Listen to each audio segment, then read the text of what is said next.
Stars are whispering tales of old, planets spinning, stories bold. Life is dancing through the night, countless worlds in the starlight.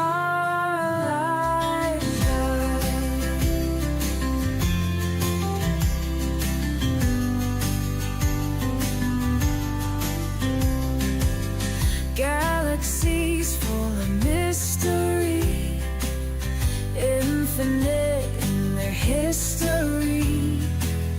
Beyond our dreams and our sights, life blooms in the cosmic lights, dancing on the edge of space. Take me away, feeling the universal grace.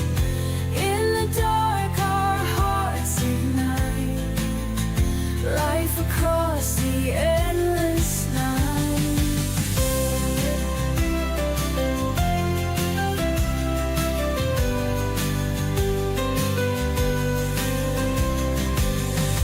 Nebulas with colors bright, birth new wonders in the light.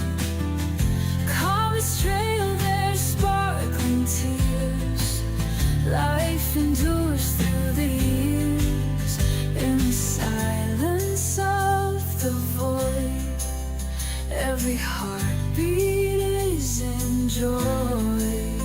From the depths and to the heights, life expands through cosmic night.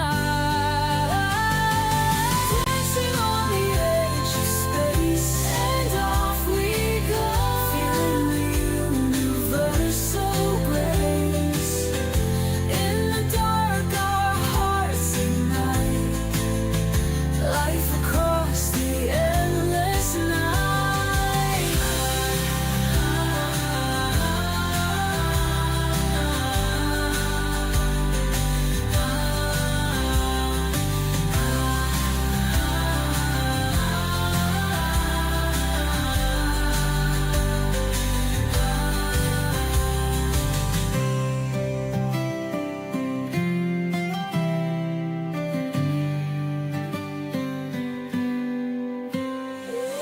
Dancing on the edge of space, and off we go, feeling the universal grace. In the dark our hearts ignite, life across the endless night.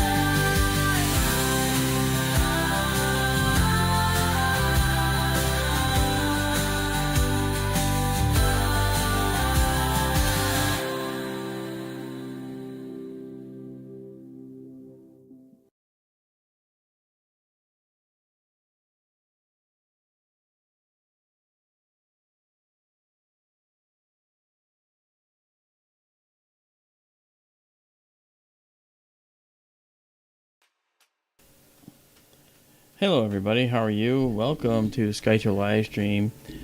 I'm Mark D'Antonio, as most of you know, and I have with me, of course, Daryl. Hi Daryl, how you doing? Hello, Mark. I'm well, thank you. How are you? Hello, everybody. Yeah, tonight we're opening the Benson Observatory, so we're down, southeast of Tucson by, at least an hour and a half driving time. And we're looking right now. This is the Merope Nebula, which is in the Pleiades. It's the star Merope. If we look in this view, we're looking here at this Merope Nebula. That's Merope.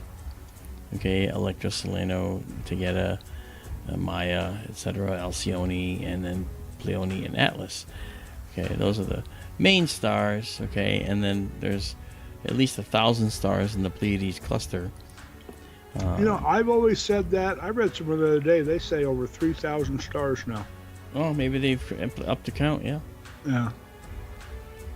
Yeah, and it's easy to mistake because the ongoing studies, they're doing velocity studies of the stars, and it takes time. and they got to do, they can do a small number of stars at a time. But it's actually pretty interesting how it works. Very pleased to see that they're doing accurate star counts these days. So here it is. And one of the things I wanted to point out, and unfortunately there's like a little nub there. This blue right here, this blue splotch, that's a subtle brightened blue nebula that is right near Merope here. We have a very bright moon, by the way, right now. We are just about first quarter, actually just a little past first quarter, I think. And the moon is right there, okay? And if we look at it and zoom in, you can see that we're just there. And the moon looks beautiful tonight. We're gonna go check out the moon and the Terminator and so forth and see what we got looking at there. It's right near Elnath in Taurus. Beta Tauri. Yeah, and so we won't be well, we could try. I gotta just see if we can see how the Crab Nebula would look in this with a bright moon. And this is our guiding program here. It's guiding away right now. Then back here, we're doing this now. I'm gonna just zoom out to show you the full frame. Some of this glow is due to the moon out here, but a lot of it's due to the nebula. And so this is just a little bit of the nebula as seen by our scope right now, and we'll make some more out of it. You can see these beautiful subtle streaks. They show up even better, and believe it or not, there are some clouds still over here, which is kind of crazy. They're high altitude, but they're going to go away. But that's what some of this fuzziness is that we're seeing here, and it does hurt the definition a little bit. But what we could do is actually we'll name this. Let me go back and just say we'll take Merope Nebula M45, and we'll make that the target name. Alright, we'll save the whole annotation, why not? We got that, and then we'll save the whole thing. And we have 36 frames that have been captured, and we'll do that. Yeah, and Pants is asking about the lander, Firefly Aerospace lander on the moon. We'll show you where it landed on the moon in just a minute. The thing is about that, Pants, as Daryl I think pointed out, it's so small that the only thing that could see it and did see it was the Lunar Reconnaissance Orbiter, LRO, yep. And they actually took a picture of it sitting on the moon from a height of like 60 miles or whatever the orbit is now. It varies between 60 and 30 miles. And when it goes down to 30 miles above the moon, remember there's no air around the moon. So the bottom line is that they can actually be really, really low in altitude above the moon and be able to see it.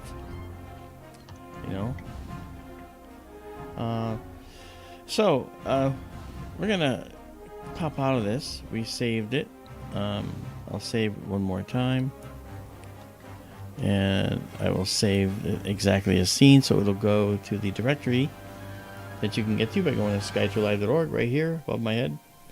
And skytourlive.org is where you can then get to our photos, and you can download them for free. We make them available to you. So enjoy that. And so what we'll do now is we're going to go to the moon for a little bit and see what we can see there. And I was there earlier, and the moon looks pretty, no doubt about it. All right, so here we go. We're going to hop out of this, and we're going to maximize this. We also have wind out there, which is what you're seeing here. This is a 25-second shot. Okay, and then we'll do the 1 second low light. There goes a satellite right through, most likely a Starlink satellite. Okay, and now the field is more rectangular, as you can see, than square like the other one, but you can see the clouds passing in front of it. See that? In this live view, there's some clouds right there. Look at that. So that's what I was telling you about. And they're only temporary. They're going to go away. See, like right now, gone. All right. So off we go into the wild black yonder, and we'll come back over here now to this guy, and we're gonna move ourselves up to the moon. All right, and check it out. Let's go see the moon. Can I say something real quick? Yeah, please. Folks, we can't catch it in the telescope, but somebody here during the last stream, I don't remember who, but thank you, whoever it was, pointed out that Mercury and Venus will be in conjunction in a few days. I looked it up, and specifically I looked up Mercury's greatest elongation tonight. And Mercury and Venus are going to be doing an interesting little dance over in the west after sunset. If you have a good western horizon, you can watch it. Mercury is rising, coming out from the backside of the sun, far side. Venus is dropping toward the near side of the sun. And Mercury is going to pass Venus, be in conjunction with, on the 9th or the 10th, I think. What's interesting is Mercury will be at its greatest eastern elongation, it's called, on the 8th of March. That's when Mercury will be highest in the sky, or its greatest separation from the sun. And that will be the night when Mercury appears to turn the corner in its orbit as seen from Earth. So instead of rising, it'll start dropping afterwards, along with Venus. So Venus is lowering, Mercury is going to pass it. Mercury is going to turn around and start following Venus down into the sunset. And it'll be a naked eye thing, or binoculars. Should be really cool to see if you've got a good western horizon. Awesome. Thank you. Sure. All right, let's drop this exposure a little bit. And that kind of purplish hue is due to the way the camera is receiving the light, and I'm going to just drop this down to make it more appropriately colored, which is right about there. Okay, so now when we look here at the moon, we see these gray areas, the Maria, they're called the seas. This here is Mare Crasium, and we have Sea of Tranquility. We have down below here, we have Mare Nectaris, and we have Fecunditatis. I think here, I gotta look back and see where that is, because we're upside down. Yeah. I'm gonna move this down up a little bit. Folks, I'm going to eat a little crow here. Mark was absolutely right about Sea of Crises the other night.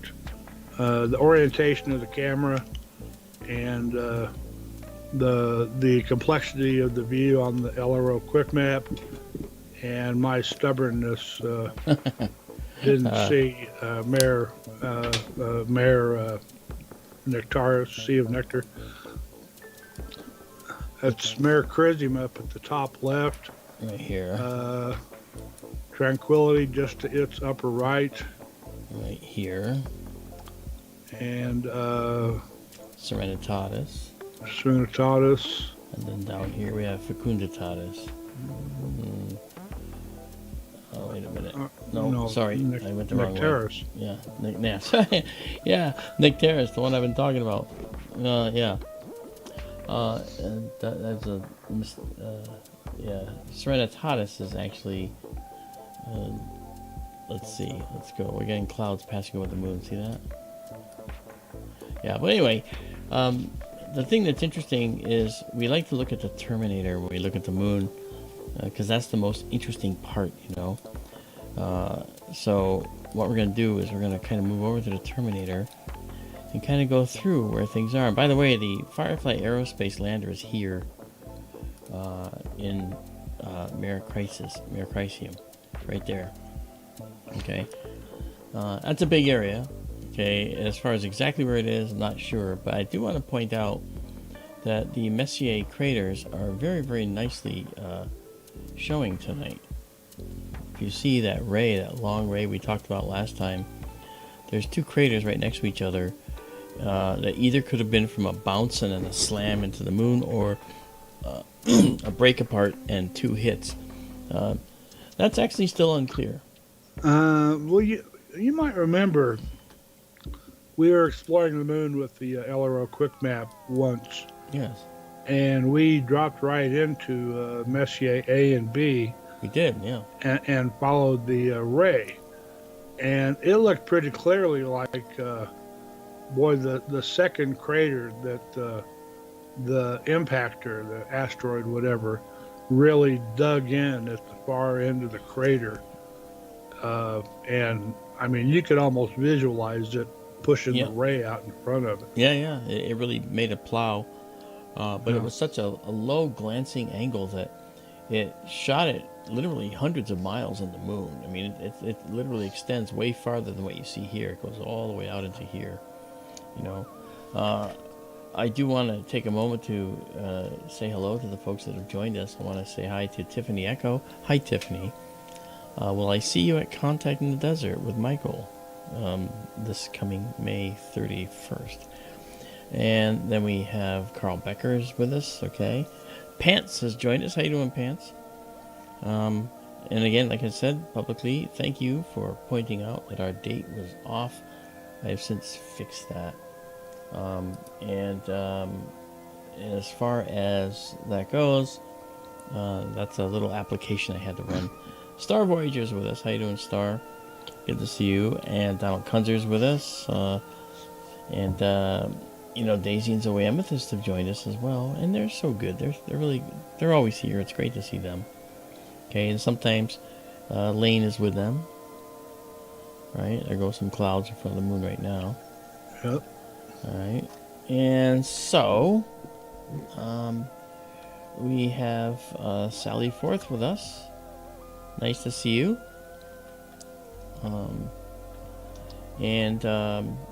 Michael Galea is with us. Sally Forth was sending me messages, you know, off the stream. It was very nice to talk to her and listen to what she had to say. And I want to thank her for that. Tim F is with us. Hey, Tim F. Woohoo! All right. And then moving on down, Sam S is with us, and we got Mr. Django from Belgium. That's Steven Smet over in Belgium. How you doing? SkyTour Live fan, what's going on? You know, and Scott Smith. Hey, how you doing? Nice to see you, Scott. If you guys haven't subscribed to us, just subscribe and hit that like. You know, help us with that silly algorithm. You know, we gotta do that. You know, Air Juice 3000, what's going on, man? And Goblin, how you doing? Yeah. We have clouds pass in front of the moon from time to time. That's why we chose tonight to kind of look at the moon, just to look at something that won't be obscured when we're trying to take pictures of it. You know, not as badly anyway. I have a request. Yeah. Show us Theophilus again. Ah, that is a very good thing to do. I think I will. And let me do that before it disappears. Oops, sorry. Yeah, Theophilus is right over here. That's the double dumbbell. That's right. Theophilus was clear the other night, and Cyrillus right next to it was just coming out of out of the shadow, Yeah, it was. and we couldn't see the far end of the dumbbell at all, which is Katerina. Yeah, Uh, it's above center. that's right here. Nope. Are we doing this again? This is Theophilus and Cyrillus, no? Nope. I know this one for sure, so trust me. It's up. Well, you just dragged it to the right. It's upper left of center. The peak with the crater with the bright That peak one. in the middle. That is Oh, Theophilus. of course it is, because that's where the shadow was. Yes. And All right. then the overlapping crater That's in the Cyrillus. middle is Cyrillus, and then that's the dumbbell. You can see the little bar that's the central handle of the dumbbell, I'm going to zoom in on that. and then the crater to the upper right is Katerina. This one? Yes. Yeah, I think that you I know you got that one right. Okay, yeah. You know what happened? When I get the dang rotator, it's going to rotate the field so that it'll be the same the way we're used to looking at the moon. Because we're actually trying to flip the maps upside down on our heads in order to see what we're looking at on the screen. And so it does make for a little bit of difficulty. But I will say that the ray structure and things, look at this. Look, you can down see both of those Messier craters very nicely there. Yeah.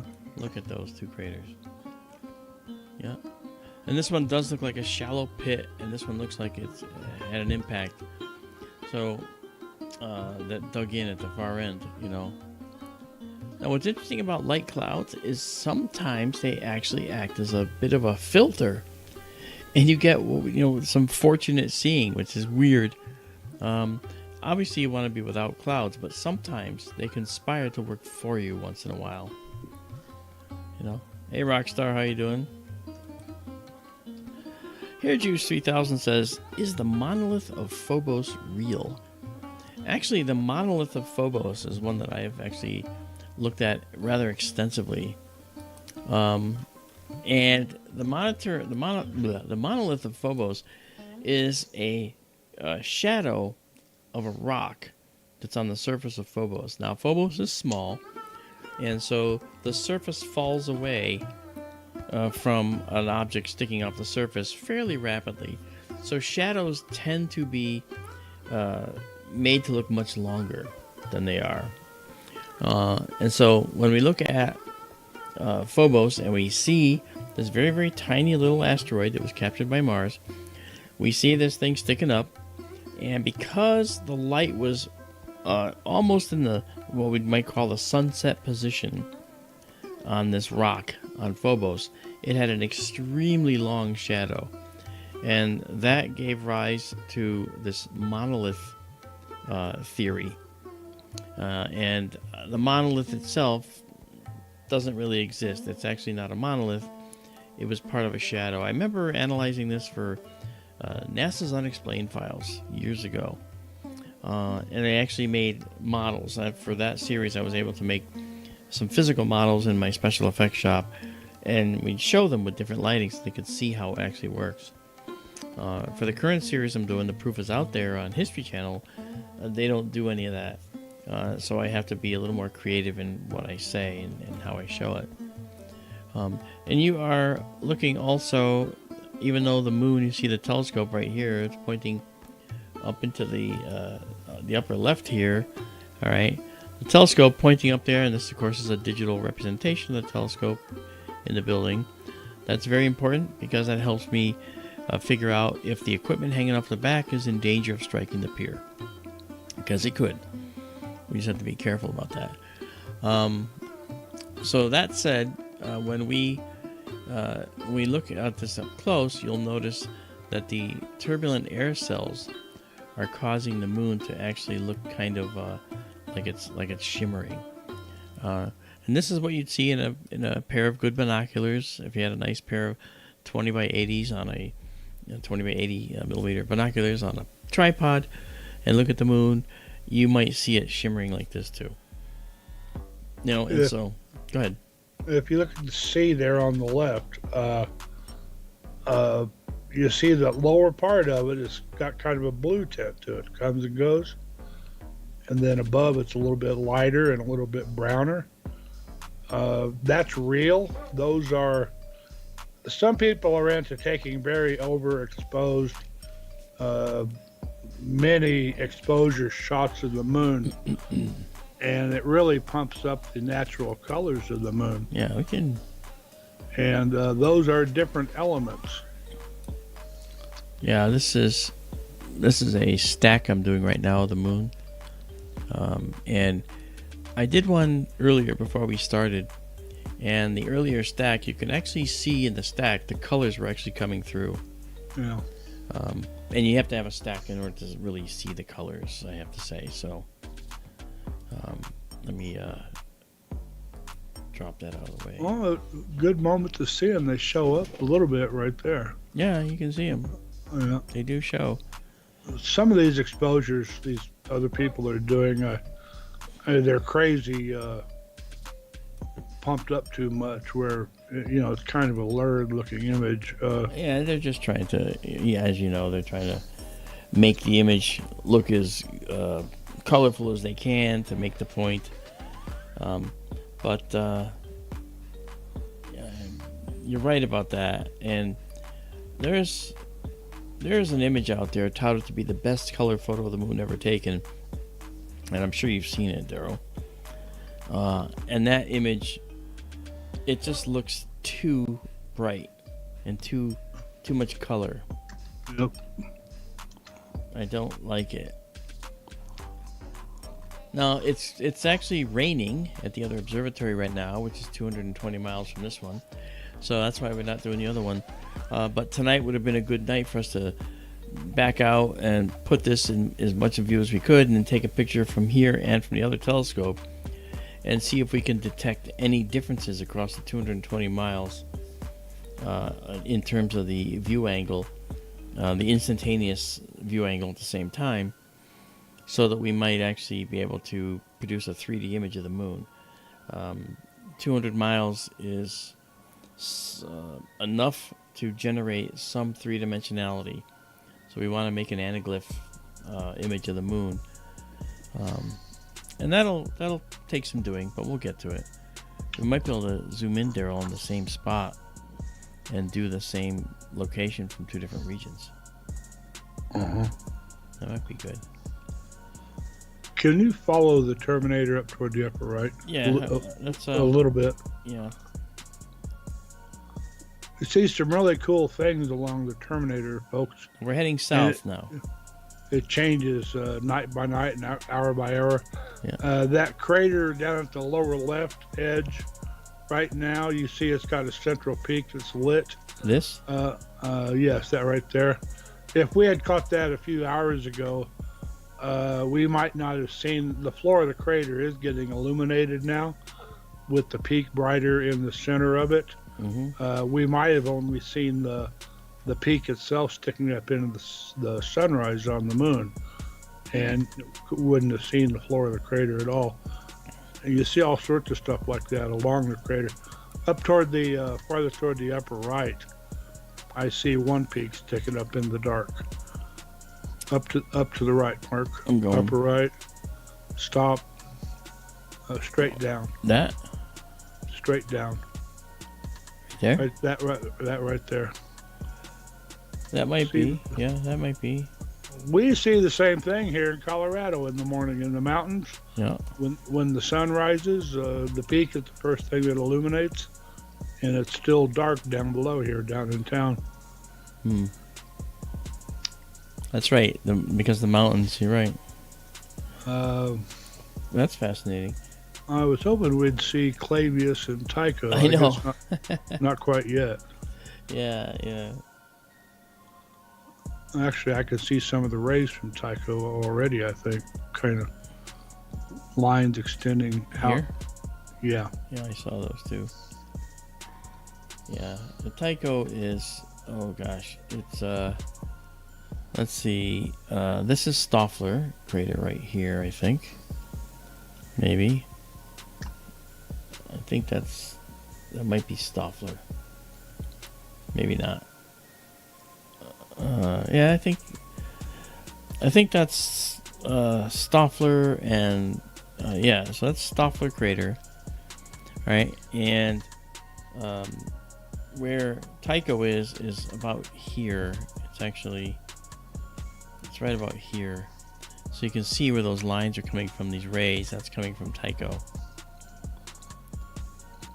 Yeah.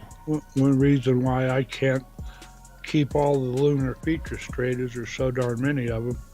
Right. When you look at the image, folks, everything you see has a name. Every crater has a name, and it can get really confusing when you look at that LRO quick map. Yeah. Just 'cause so much detail. I can pick out a few of my favorite features though, and I hope we get to one here in maybe next week when the moon's closer to full or a little past full. Oh, are you talking about Aristarchus? The Aristarchus Plateau? Yeah. Yeah. The brightest spot on the moon, Aristarchus crater, because it's probably one of the youngest craters on the moon. Yeah. Plus Herodotus crater right next to it, and then Schroeder's Valley. Mm-hmm. That's the Cobra Head. Yeah. The Cobra Head Really with a little cool snaky volcanic rill. Yeah, it's really something.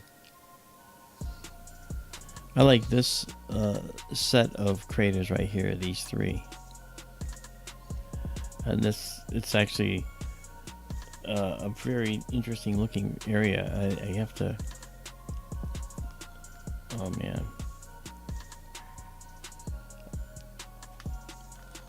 Okay. Hey, Stuffy. Yeah, it's cool. So it's actually, in spite of the clouds passing overhead once in a while, we're actually not getting a bad view of the moon tonight. Let's lighten it up a bit. You can see the kind of turbulent seeing. You see it kind of wiggling around a little bit. Yeah. I went higher, so the moon is overexposed over there, but over by the Terminator, we're getting a little more detail. I'm actually going to drop that just slightly. Daisy and Zoe, who gets the job of naming all the craters? The International Astronomical Union. Yeah, the IAU. Names all astronomical objects and features. They do tend to follow certain themes for the different, like planets and stuff. There's tons of famous people with craters named after them on the moon. A lot of them go back in history books.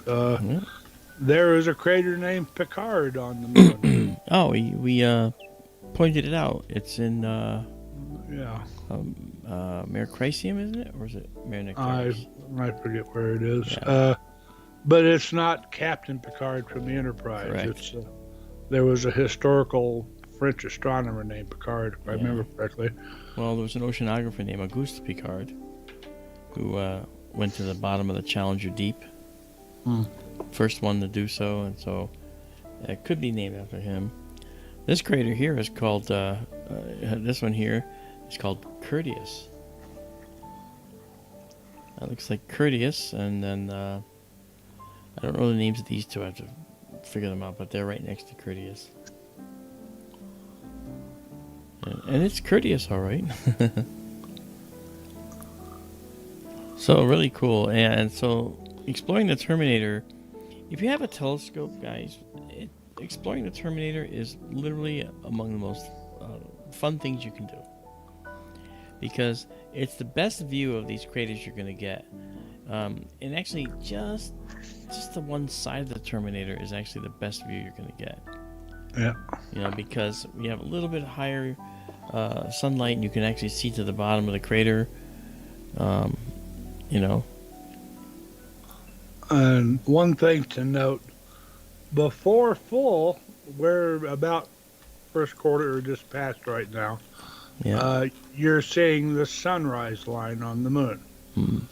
After full, when you see the Terminator, it'll come in from the other side of the moon, and what you're seeing then is the sunset line. So right now it's the sunrise line. In a week or so, it'll be the sunset line. Another one of my favorite features, which isn't visible yet, is Rupe's recta, the straight Oh, wall. yeah, the straight wall. And to me, it always looks like a sword, like a cavalry saber or something, sort of the shape of it. When the sun is coming at it from one side, like sunrise right now, it will be a dark line. And this long straight wall makes a dark line. And after full, it'll become a bright line, just where the angle of illumination changes. Yeah. Instead of the wall casting a shadow, it's the wall in full sunlight.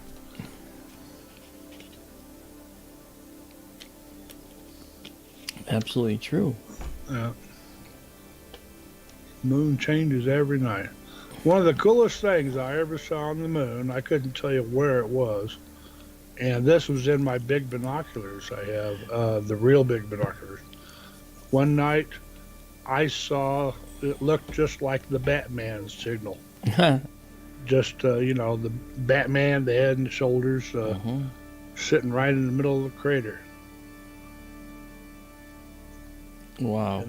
And then even freakier, a real bat came and was hovering right in front of the moon in my binoculars. Very cool. Very, very cool. Yeah, so, yeah, Django says, clouds rolling in here too. Yeah. Yeah. And talking about astronomical events, we mentioned the other day, I think, there is going to be a total eclipse of the moon on evening of the 13th, morning of the 14th. Yeah. It'll be prime time. It'll be the entire eclipse will be visible here in North America, and I think you'll see stages of it at least from Europe and farther east. Mm-hmm. The only problem is it's going to be after we go into daylight savings time. Totality would begin at midnight for me, but with the shift in time zone, totality isn't going to happen until 1 a.m. here. So 2 a.m. in the central time zone and 3 a.m. in the eastern time zone. So you're going to have to be really wanting to see it bad to get up and see it. Yeah. But it'll be a very good total solar lunar eclipse. Yeah. Blah. All right. So, I'm looking at the weather, and so far it doesn't show anything blocking our view, but there's a small cloud that may very well be the one that's in the way. I don't yet have the all-sky camera in place for Benson, so I actually do have an image, though, I can bring up. I gotta go see. Yeah, here comes the moon again. I gotta go see what that image shows us. That might help me. There we go. Let's see what that looks like. Yeah, it's as usual behind, so it's not accurate at all. So that little cloud did pass. I see it on the weather chart, but there's gonna be more. Interesting though. Yeah, see, now we're getting full brightness.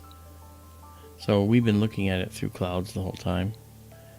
So when we look at it through light clouds, it starts to get dim. But when we see it in full brightness, when the clouds go away, well, now you can see how bright it really is. So this means we've got to drop our exposure dramatically. And that means that our views will be dramatically better once we can zoom in. I'm going to try something here. See, there's definitely no clouds here. I'm sorry, yeah, no clouds overhead, because we're getting moments of really good seeing. See that? You can really see the turbulence in the air, though. Oh, yeah. Yeah. We call that seeing. Yeah. How still or rough the air is. Yeah. I've seen nights where looking through the eyepiece, it was like you're laying down on the bed of a river looking up through it, and just you could see the stream moving constantly. Other nights it's just dead still, and that's when you really get good views.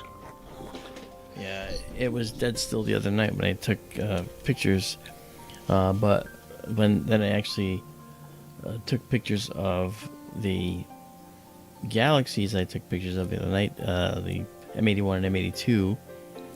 When I took those pictures, unfortunately, we had high clouds, and it was just a little cover of high clouds, which we could see in the other scope over in the Sonoran, but that one we didn't have it happen. Let me see. There it is now. Here's the Sonoran telescope. The other telescope, you can see all those clouds. And so that's way up to the north, and there's a little rain falling up there. But down here, there's no rain. We just have some cloudiness. So I figured I would take the opportunity to check out the moon with all of y'all. That's really pretty. You'll see streams online, which basically they do crater diving and stuff like this. And because of the nature of their optics, they think they're seeing green stuff in the crater. And there's one streamer that actually says there's vegetation on the moon, and it's like, I've told them many times that it's not vegetation. Your optics is causing you to make you think that there is. But people don't want to hear that. So let's see. Let's move this up and over a little bit.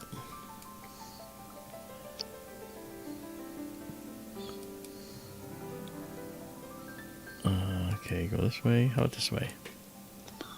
You see that really bright little pinpoint over on the far left? Not now. before the cloud covered it. Yeah. Didn't we talk about that the other night? Yeah. Right by the edge of. What I was hoping, Daryl, was to get our moon image back so I can move over to the dark side and show Aristarchus in the Earth glow. You're past first quarter now. It's probably going to be kind of hard to do. It's easy when you got a young crescent because the moon will be shining with Earthshine so much. Yeah, I'm gonna give it a try. That real bright little dot over there on the far left. Well, we got a bright dot right there. Down, right next to Merope. Right, right there. Oh, next. Down to the lower left. Right there. Keep going. That super bright dot. You don't see that? This guy? Right there. Did we talk about that the other night? Did we identify that? Well, it's just the way the sun is hitting it right now. Well.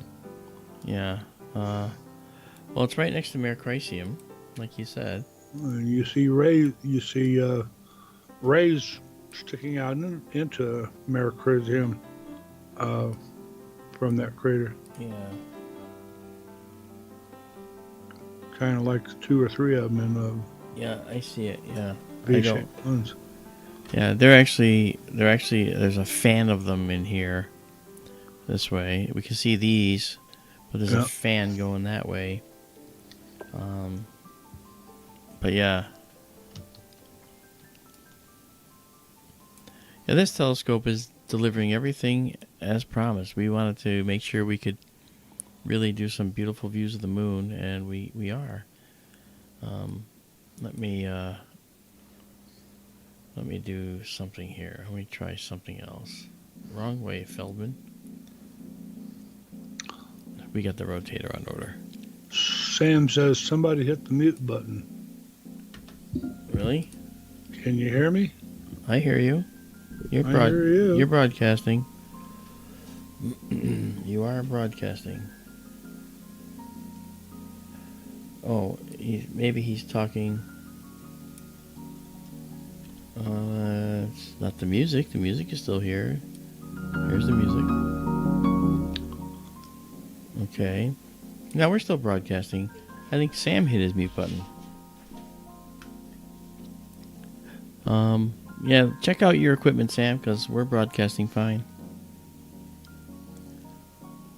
Oh, okay. YouTube went off on my television. Gotta reboot. Sorry, Sam.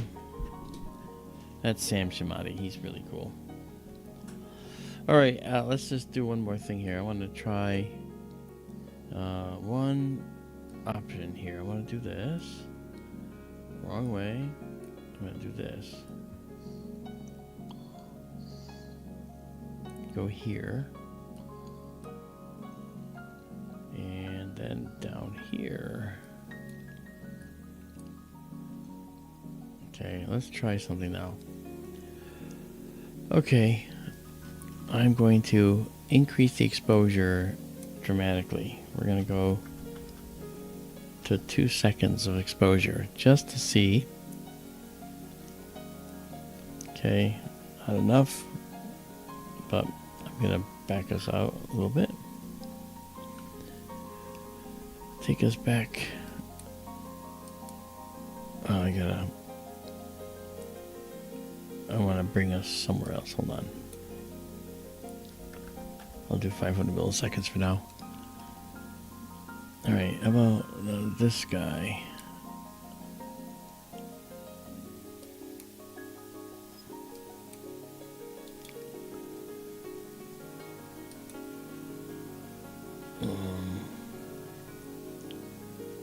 Oh, 500 seconds. That's not what I wanted. Oh, that's that LX mode again. It assumes seconds. And we want milliseconds. Okay. Alright. Now we do this.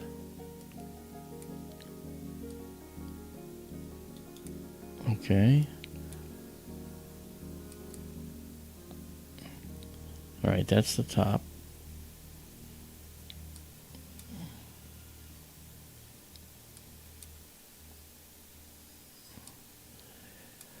Very top of the moon. Bring us over a little more. See, it's such a high power field. We might actually be able to just move this entirely out and see the entire structure. Let's see. Let's do a. Oh, actually, you know what? Let's do this. Instantaneous. There we go. We're starting to see the edge of the moon there. Alright, and now let's go to 1 second. Alright, so double that, and it would be brighter. There we go. So here it is, and right there, you can see that bright spot. Now again, north is south, south is north in this view. So we're actually seeing the Aristarchus plateau, the Aristarchus crater, the brightest spot on the moon there. See that, Daryl? Barely. Yeah. Aristarchus is brightest because it's one of the youngest bright craters on the moon. Yeah, we'll do this so I can kind of see it better, so I can see it all better. Yeah. So that's Aristarchus. You could also see some of the dark Maria spots. This is illuminated by the reflection of light off our planet. I see one other thing right there to the lower right of your pointer. Right here? Back over, go up to the right. That right there. Yeah, I just circled that. That is the darkest point on the moon. That's a crater called Grimaldi. And it's interesting that you see both the brightest and the darkest relatively close to each other. I know. That's pretty cool. Let's see if we can move these both off a little. both will look a lot better after full. Oh Trust yeah, me. yeah, without a doubt. Let's go to here, just so we can see more of the details up in the south. Let's see. Now Tycho is very near the bright here, so we're going to be overwhelmed by that. But it's possible that I can move that off enough that we might be able to see it. See, this is using the telescope to show us details that aren't yet visible on the moon. That's the glare coming into the tube right now. Yeah, okay. I think Tycho's a little closer to the Terminator. Yeah, that's what I just said. I think it's probably too close. What you notice, we got this beautiful glow. We can actually see these items on the moon, which is actually pretty cool. And I'm really interested in the Earth glow on the moon and what we can see. Now, we can adjust this a little bit to kind of darken it up. So you can see the Aristarchus area right here. Aristarchus is showing bright, as Daryl and I pointed out. Brightest spot on the moon. And then he said Grimaldi over here, darkest spot on the moon. And there they are, bright and dark. And they show very well. And there's other details in here that you can't quite see yet, of course. But I remember as a kid, I actually, I really enjoyed going and doing some really interesting things with the moon. I would actually take the moon and I would create these pictures. I would actually make pictures that were stark contrast photos of the moon, like pieces of art, and it was like this. It was kind of like this, maybe a little less than that, maybe kind of like this. Okay, and I would do these very accurate drawings of the moon and show that this would be white, this would be black, but then I'd have pencil drawings of these beautiful craters. Now, one of the things and the reason I did that, I'll tell you why. One of the things that was most interesting about that is that in the early days, the only way they could record what they saw on the moon was to draw it. And so there's many sketches of the moon through rudimentary and better telescopes. And they were pencil drawings, and sometimes they're just works of art, you know. And because the moon was basically gray to anyone looking at it in the telescope, so pencil was perfect because it's gray, it's graphite. The more you put down, the darker it gets, you know. Kind of cool. And so that was really interesting. And I grew up on the moon. Well, that came out wrong. I grew up looking at the moon. I'm sure there are some of you that think I am from the moon. I believe it. Yeah, right. So let me drop out of that really hyper look here and get us down to a better view here. Let's go down to a gain of 0, actually. All right, and then we can increase our image quality here, and we'll get an even sharper view of the moon because we're using 0 gain as best we can with this. Now I'm going to zoom in here, and I'm going to see about, and by the way, over here under tracking, you'll see I have a moon there. I'm doing lunar tracking. Okay, and let's see if I can get the focus a little better here. Well, I dare say it did get a little better. That was a little better. And if we were to live stack this, you have to get some fortunate seeing, but you can see how we're actually building up.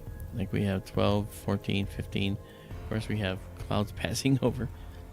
The number of exposures, but that will give us a stack of the moon. It's a dynamically created stack, which is really cool. Now, for those that may recall, a stack is just taking one image, taking a second image, aligning it with the first, and laying it on top, and then doing that with as many images as you dare. And when we take photographs of galaxies and things, well, we'll stack images for maybe 20 minutes and end up with maybe 50, 60 images that are all stacked together. And the benefit is all the noise goes away, the digital noise. If we zoom in, really tightly here, okay, there's noise in here. I know it doesn't show too well here, but if I increase the gain, then you'll see it. Okay, see how there's these different colors? The colors are one particular phenomenon. And then we see there's some modeling in here. This doesn't look smooth. That's the noise. And we want to get rid of the noise. The noise, to get rid of it, we have to do a number of exposures and stack them together. And that's what we're doing when we do these stacks. And of course, obviously, we get there's noise too. When you do it that way, you can see the noise as well in here. That's all noise. That's not signal. And you see how it's randomized? That random signal is something that we can get rid of by taking multiple photos and stacking them together. Then that noise averages out. Okay.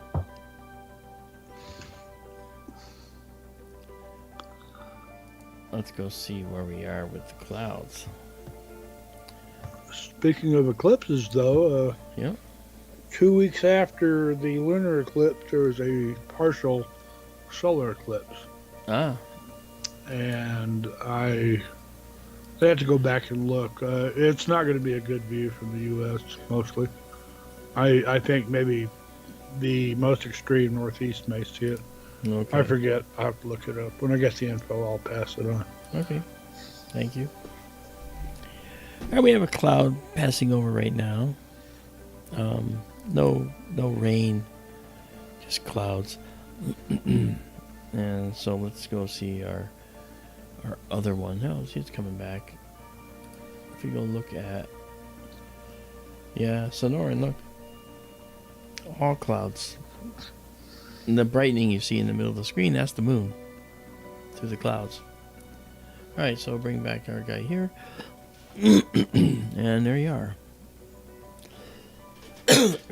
Excuse me. Now, I think that one other thing, by the way, to look for too, I think that when we look at the moon, one of the things that we want to also look for are little tiny black dots crossing the moon, and they may be crossing like this way, okay, or very, and many times you'll see them, and they're satellites that are in orbit passing between us and the moon, and a lot of times they will show up because the moon is very bright and very far away, and so they will be silhouetted against the moon. They look like little black dots. It's really fun to see them because we can watch them go across.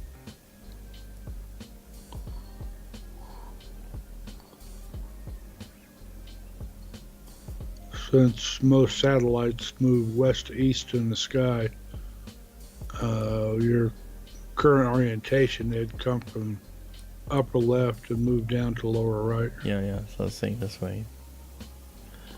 Yep. That's the way they go. Alright, so let's pull this over. Get more of the moon in the view here. And we'll drop our...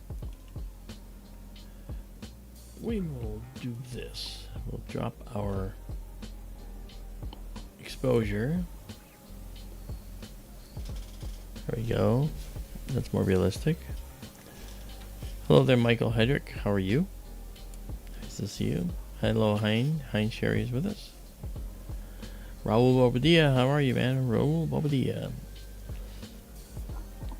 Good to see you. Keith Evans, good to see you.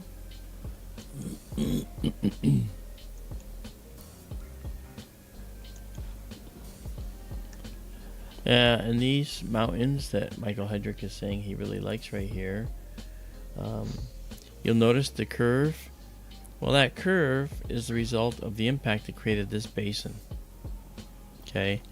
Now we look at the moon and we can figure out all these different transient events and the chronology of the events. We know that this part of the moon was probably just as heavily cratered as over here, as was this area, most likely. But then a massive strike hit here, a massive strike hit here. And what happened was it went into the lunar interior, and then the surface flooded with magma from the inside of the moon, and it covered these areas of the moon. This is a massive lava sea, and at one point this was molten. This was a big orange disc looking thing, and this is the border of this impact. And you'll notice in some cases that sometimes the craters are not quite filled in, but they are filled in at times. Like right here in Mare Nectaris, we can see this crater is missing its wall over here, and it's been overfilled with lava that created part of Mare Nectaris. Okay, and so that's interesting how that works. Now we do see the wall here, so what that means is that this was probably a particularly deep crater and a particularly high wall, and so enough broke out to allow that to flood in. But you'll notice something interesting looking up at that, by the way. Notice the difference in the color. This is sort of dark gray. It matches Mare Nectaris, doesn't it? This is a lighter gray. So most likely, when this crater was made, it was made with a crater wall that was right here. The crater wall was broken enough by the impact to make Mare Nectaris that some of the Mare Nectaris lava flooded in here, and that's why it's probably the same color as here, okay, and the same texture. It's possible that flooded in, and that means that the Mare Nectaris, this crater here was first, this was second, this crater that struck it here, which we see here with this long ray structure, okay, how about that? Okay, we see that. And what we're looking at is a crater that occurred after this was formed. And based on that, we could actually build up a chronology of events on the moon. Okay, if you see a crater with other craters inside of it, the other craters inside of it are guaranteed to be younger than the big crater. Okay, like this crater right here. See that crater? Okay, this crater is younger. This crater is younger. That crater is younger. Now, is this one younger than this one? Well, that's where the other science comes in. By studying the surface ejecta, the stuff that was thrown out, we can make determinations of what type of material and what the age of the material is based on the isotopes of the chemistry, the chemical compounds that we see on the surface. And by studying the isotopes, we know what radiation does and how it decays over time. And rule of thumb, stuff gets darker when it's exposed to a lot of radiation. So when we looked at Aristarchus crater, it was very light. Well, that's because that material is very young. All right, it's freshly plastered on the moon from an impact that occurred at some point in the past, but way later than the moon's formation. So that process kind of leads to how we do chronologies. I used to teach classes on doing everything from measuring crater depths from photographs to gauging the chronology of a crater field on the moon. And I would sometimes throw in some trick questions, which included, lava pits, where the ground subsided and people think they're craters, but they're not. So the moon is very complex.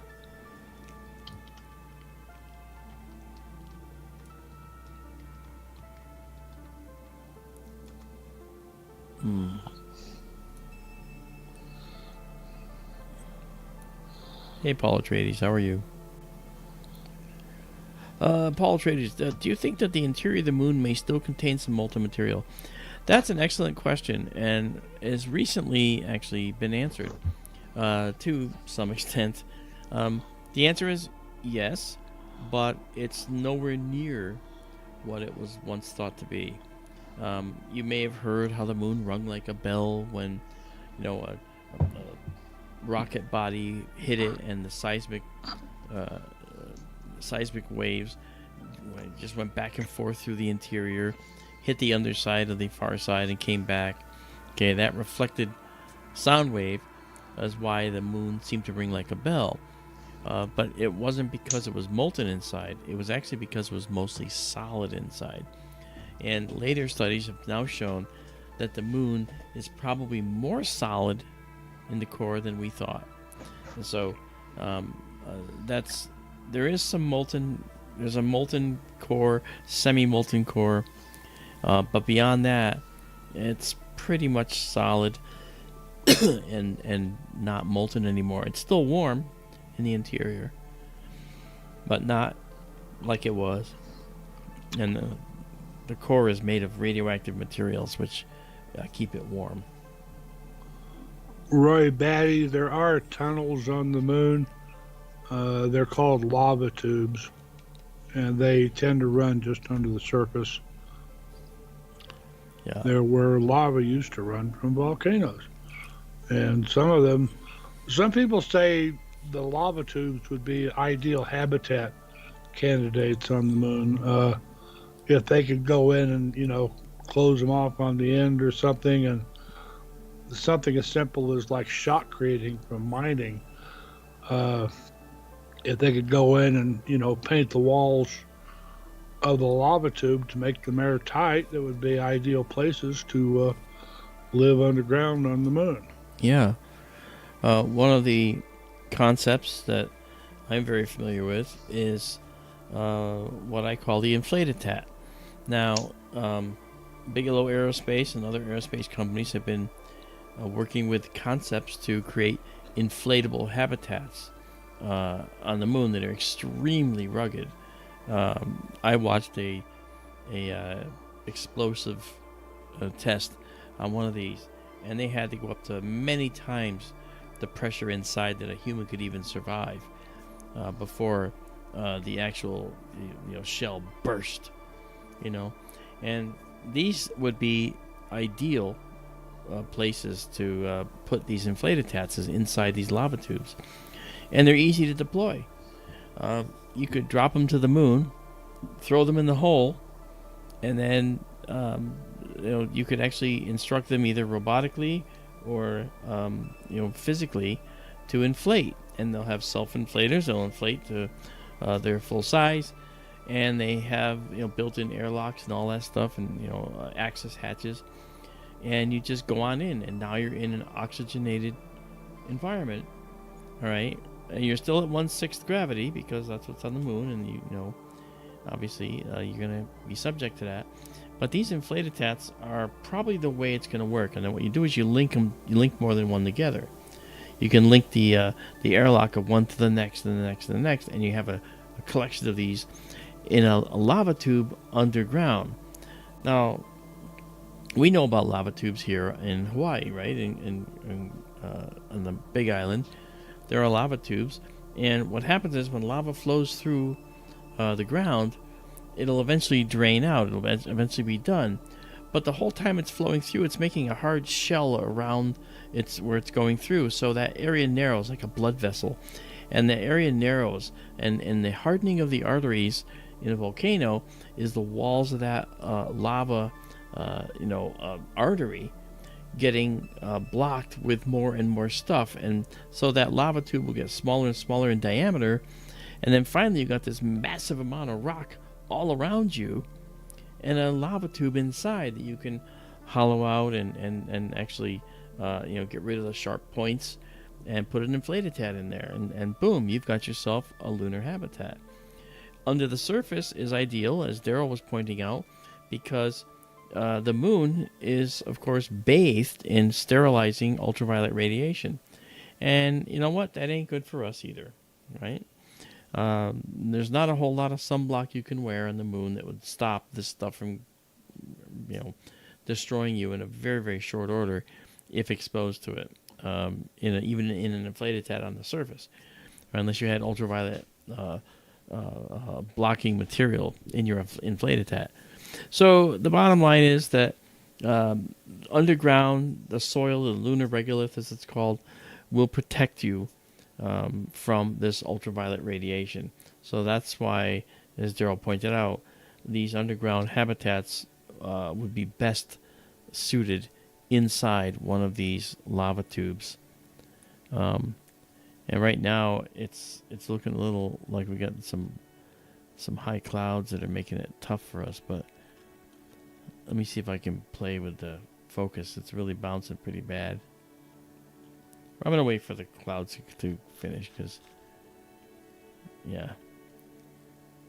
I was hoping I can show you like some areas where there's lava tubes.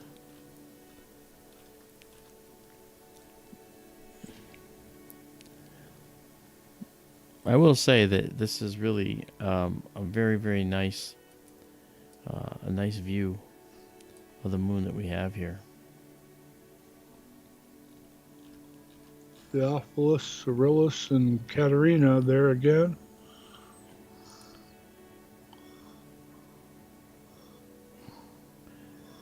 Michael H. asked earlier, what are the bright areas in the center of the craters? You can see Theophilus there, the crater on the lower left, Michael. That's a central peak. That's the peak was a rebound effect when the asteroid hit the moon and liquefied it for a while. And it's just like watching a drop of water splash. You'll see it come up in the middle like that. Yeah, these are the bloop. And those peaks are left. That takes certain size impact to make those, and a certain amount of energy. You know how they class craters. You've got a simple crater like, say, Katerina over there on the right farther. No central peak, and well, when Theophilus happened there on the left, it had enough energy that it made a central peak. Mm-hmm. It's really I do a crater class actually where I've created like lunar soil, and it has a similar properties to real lunar soil, clumping and so forth. And we actually do a cratering activity where you drop different things in, and you watch the resulting crater that's formed, and you'll see that bloop occur, and it won't occur when you drop something from, say, 4 or 6 inches, 4 to 6 inches above this crater, regolith that I made. But if you drop it from higher than that, you get this, and it shows how more energy. It has higher kinetic energy of motion, when it's coming in from farther away or at faster speed or with more energy. And so you'll see that central peak form. It's really quite astonishing to actually watch it. You can see where it changes over, and it does something in addition, which you can see here in this crater. Okay, you see that it has like a terraced ring structure inside this crater. This terraced ring structure is actually another part of what we call these complex craters.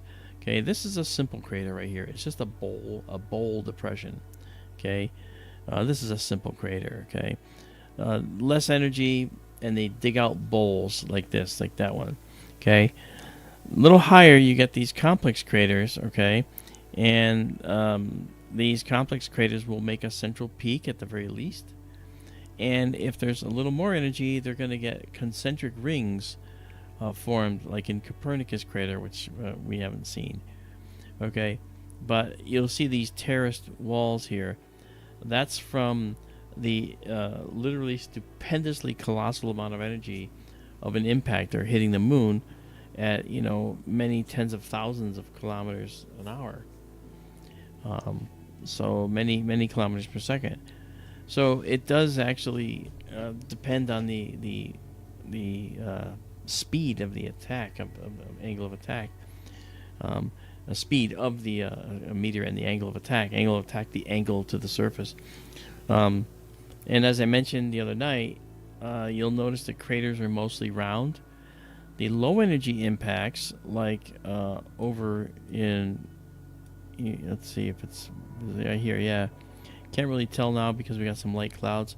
But these are elongated craters with long, shallow ray structures like this. Okay, the higher energy impacts always make a round crater, always. Even these small round craters are almost the same size as these. These are kind of elliptical. Why is that one round? Why are these round? Why are they round when they're actually about the same size as these?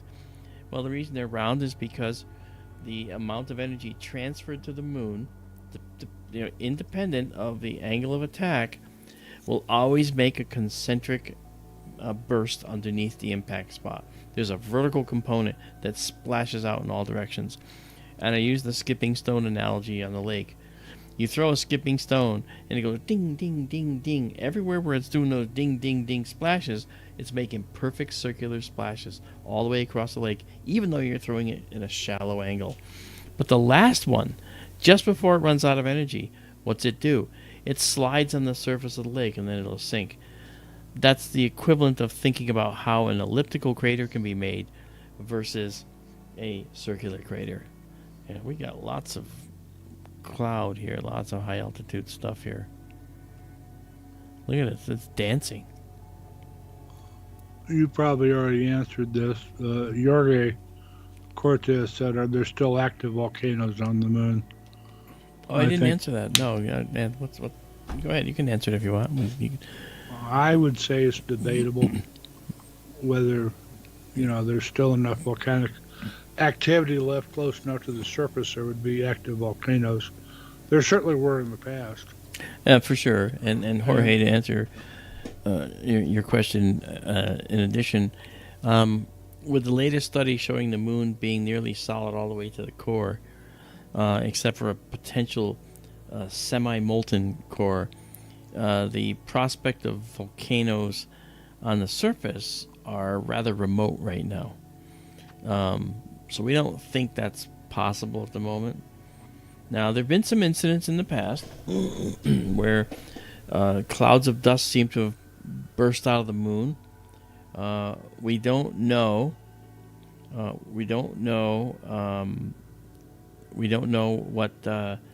what caused those, and it could be that maybe we're looking at an outgassing of some kind. Trapped gases potentially could have exploded outward from the rock strata they were in. Keep in mind that when the moon was made, it was made in a nebula, and that nebula contained lots of gas, lots of dirt, dust, and particles, of course. And so the matter, the physical hard matter that makes up the rock of the moon, of course, was there, but then some of the gases got trapped in some of the rock strata as well.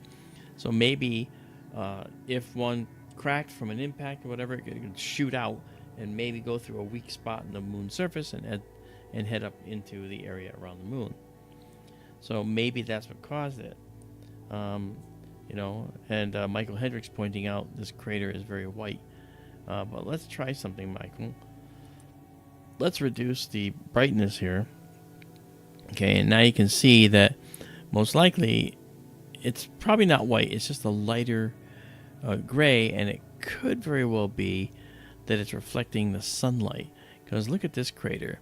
Okay, the sunlight's coming from the left in this view, and it's illuminating the far side of this crater, but not the bottom. So here we see this crater, and again, the sun is coming from the left, and this part of the crater is being illuminated by the sun. So it could be just an illumination issue, or an illumination effect.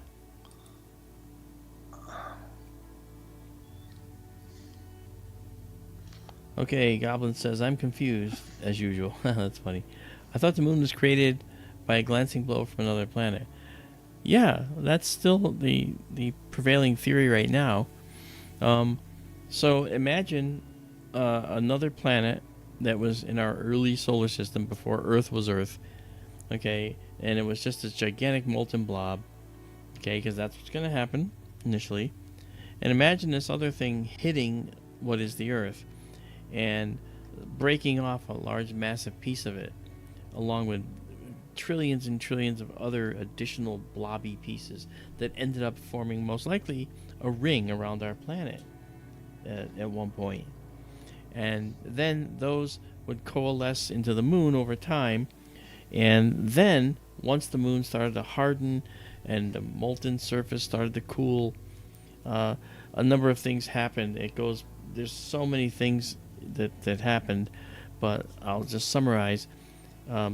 Because of the Earth and Moon system, the Earth acted as a bit of a shield for the Moon, and it attracted a lot of material.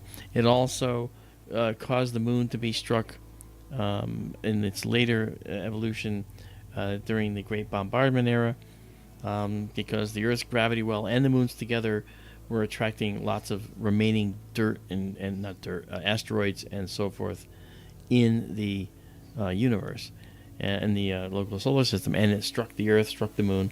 I mean, the Moon has many craters, but the Earth had just as many craters, probably a lot more. And because of erosion and an atmosphere, all of the craters that occurred in our early years are all but gone. There are still several hundred craters that are known on the Earth. And if you have Google Earth, you can actually download an overlay showing them to you. There are many of them, okay? And if you go look, for instance, in the United States, okay, you'll find that there's some areas in the United States that you can't even imagine was a meteor crater, but it is. Because the Earth's surface is different from what the Earth's surface was after it had cooled and was being struck by meteors. So a lot of that stuff is buried underneath our eroded layers on the surface. All right, so the meteor crater might only be visible by looking at radar data. You know, very, very interesting. I mean, we found another crater in northern Greenland this way. A very big impactor, actually, that struck the Earth, the Earth up in northern Greenland. And it was pretty massive. So, could that have been a meteor that struck at the same time as the Chicxulub impactor that ultimately killed the dinosaurs? Maybe. So it's all interesting, and again, we're on a moving body, and it's always eroding. So the only history we have is the history we see for sure when we look at this. When we look at this moon, that is the history that we have. That right there gives us the history all the way back to the beginning of time for the Earth. Excuse me a moment, please. Sure. Okay, I'm going to see if I can get us a little better focus here. All right, let's zoom into this. Hope you guys are enjoying this little lunar foray for today. I'm going to head the positive direction, and I'm going to guess that's going to get worse. Actually, it didn't. Okay, let's try one more. I prefer it the other way. Okay, so that's good. So we got a little bit sharper now. Temperature in the building is 16.95 Celsius out in Benson. We are on a plateau up there, about 3,600 feet. The Sonoran Observatory here, this is at 1,900 feet in altitude. This is 3,600 feet in altitude. And when the sky's clear there, I have to tell you, wait until the summer sky comes. Oh boy. I was astonished seeing the summer Milky Way from this site. It's marginally darker than the Sonoran, but the altitude, just that extra 1,000 feet, oh man, it just makes everything pop out even more. So I was just stunned by it, Okay, let's back out and give the full image here. So as you can see, this is our full-size image of our view here. It's basically, it's only 33 arc minutes across by 22 tall. So 33 is half a degree. 30 is half a degree, and the moon is 30 arc minutes across. So the moon will just about neatly fit across here, and not fit this way because that's only 22. This is 33. So yeah, this is a really quite a phenomenal view. And if we can zoom in here and crater dive on there, and let's increase the exposure just a bit. I want to show you how, if you look at this, you'll see moments where all of a sudden it looks really sharp and then it goes back to being fuzzy again. Yeah, that's the fortunate seeing type of process where you let's say you take a video of all that. Say we take a long video here, and you go back and you find all those moments where the seeing is perfect, and you get a beautiful focus shot or in a frame. You take those, and then you put those together and stack them, and you get an exceptional image. You know, because right now we don't have that. I mean, I can stack this, okay, and you can see as we're stacking this, you can see what's happening. The motion is causing it to be a little bit blurry, all right, but it's unfortunately, you know, it's what it is. But I really like it. It gives us the option to dive deep into these craters now. Yeah. Now the field rotator I've been talking about is going to go on our telescope up there, and it's going to go right around here, and what will happen is it's going to allow us to rotate everything so that we can orient the moon the way we want it, and that's a really important feature, and that'll be very helpful when you go to guide as well, because right now if we want to guide, we would be looking at, let's try this. Let's do this. Okay, so there's the edge of the moon, and we can't guide on the edge of the moon, okay? That's kind of a problem. I wonder if I can, let's see if I do this. Yeah, we're not gonna be able to guide on with the camera like this. Not on the moon like this. Okay. So it's not meant for guiding on the moon. It's really meant for guiding on stars and so forth. But let's see if we zoom out. And then we reduce this. There we go. Hey, Daryl. Right. Come down here. Well, you'd think Guider would be able to lock on a little bitty crater. What's that? You'd think the Guider would be able to lock on a small crater. It might be able to, but the only problem is that it's an off-axis guider, which means that for those listening, and I know Daryl knows, when you look at an off-axis guider, we're getting some wind now, have you noticed that? With the off-axis guider, you have a prism that sticks down into the field just a little bit and picks off a portion of the field. And because we have no way right now of adjusting the angle that's looking, we're stuck with whatever it has right now. But with a rotator, we can rotate the field around until we get something we can use. And maybe a little itty bitty crater could be something we would be able to use at some point.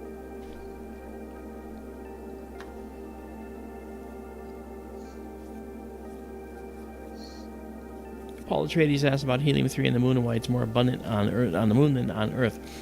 Well, if you think about it, the compounds on the moon that we see are the result of billions of years of change and cosmic rays and ultraviolet radiation. So we're watching isotopes on the moon change based on how much exposure to this cosmic radiation that they're being subjected to, something that the Earth strata is not subjected to, because we have a big atmosphere that protects the objects from that radiation.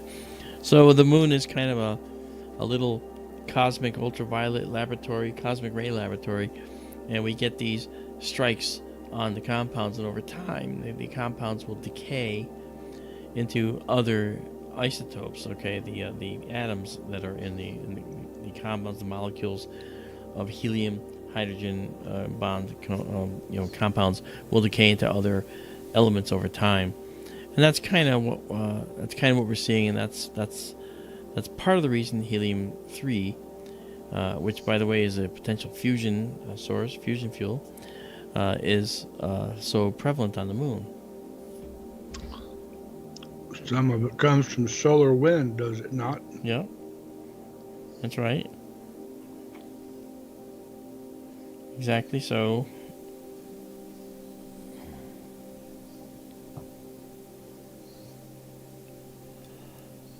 I'm hoping this yeah, see that was a wind strike right there. A lot of wind.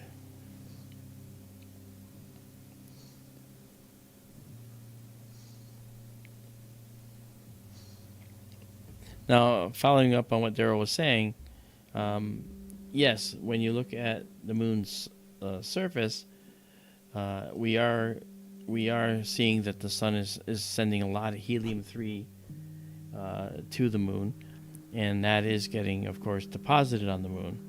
All right, and so over time, we're getting, for over billions of years, we're getting a lot of these particles on the moon, and those become, embedded in the regolith, part of the compounds. And the moon doesn't have a magnetic field, so it has no shield, no atmosphere to protect it from this bombardment. So this stuff will end up building up in these upper layers of the lunar soil.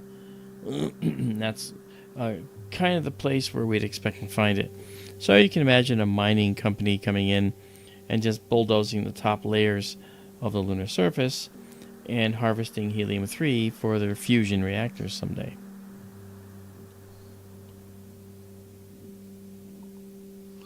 So why doesn't it just rise up and fly away?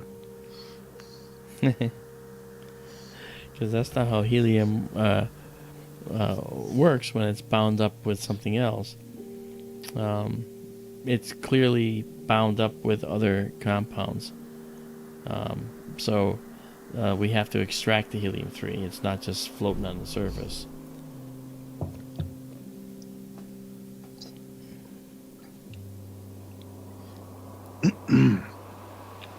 Is it helium and noble gas? Yes. Meaning it doesn't interact with other compounds. Yes, but it has different isotopes. Right, so you can end up with different isotopes of helium that have neutrons in the nucleus and stuff like that. So you have other isotopes of helium. So I guess we will say that as a noble gas, you're going to have helium-3, but it is an isotope as it is. That's what helium-3 means. Helium-1 is a single pair of protons and a single pair of electrons. Helium-3 is going to be a helium nucleus that has additional 2 neutrons in it to make helium-3. So you're right about that, not interacting.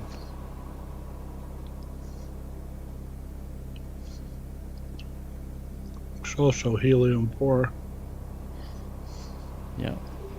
Again, another isotope that is valuable in fusion.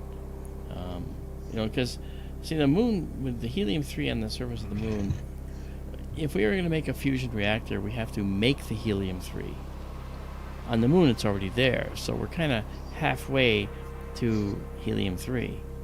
I'm sorry, halfway to fusion fuel. If we have the helium-3, we're already partway there. So we only have to do the rest of the fusion reaction.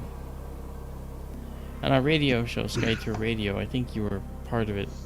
We did the fusion cycle, the proton-proton cycle, and the CNO, carbon, nitrogen, oxygen, catalytic cycle that occurs in stars. And we saw how the fusion of hydrogen atoms together with a neutron made deuterium. The deuterium was made into a helium isotope plus another hydrogen, etc., until it finally ended up being this helium isotope. Now, a helium nucleus is an alpha particle, and that's the thing that is the target in fusion. We want to make these alpha particles, isotopes or not. So that's the thing that we're doing with our fusion research at Lawrence Livermore. We collectively, not we, me. There's a beautiful crater with some concentric rings in it right there. That's pretty. Look at the ray structure of this one. Right here. The concentric rings on this one here I was talking about. Those are like ripples in the water, effectively, that froze in time after liquefaction. I dare say that ray points back to Tycho. This one? Yes. Yeah. But you'll notice this one has a set of its own. See that? It's hard to see. No, it's white all the way around it, and then we do have a ray that's passing through it.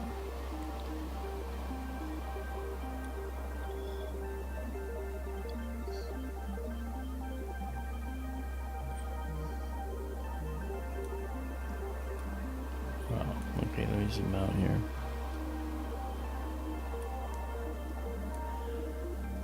Let's see.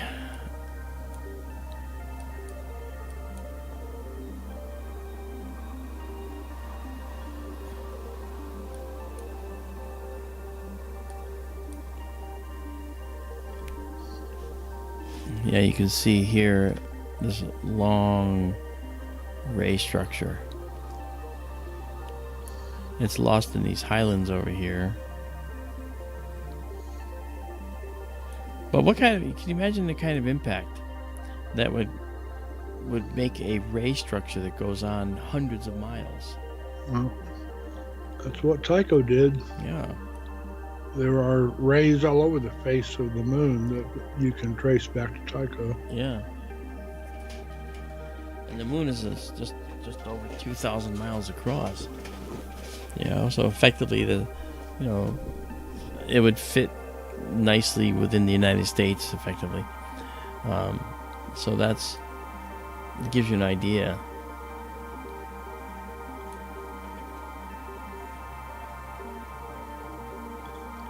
Izabela says, "Yo, Mark, is this the new scope up and running?" Yes, it is. This is the Benson Plateau scope there. This is the 11-inch Celestron system. It's running at f7. Although when I talked to Starzone the other day, he said, "Oh yes, you're running at f6.3." And I said, "Well, I have the full field focal reducer, and I think it's this f6.3, and a 0.63 reduction, not at 0.7. I think we talked about the 0.7, so I might be doing an f6.3 here. I will confirm that."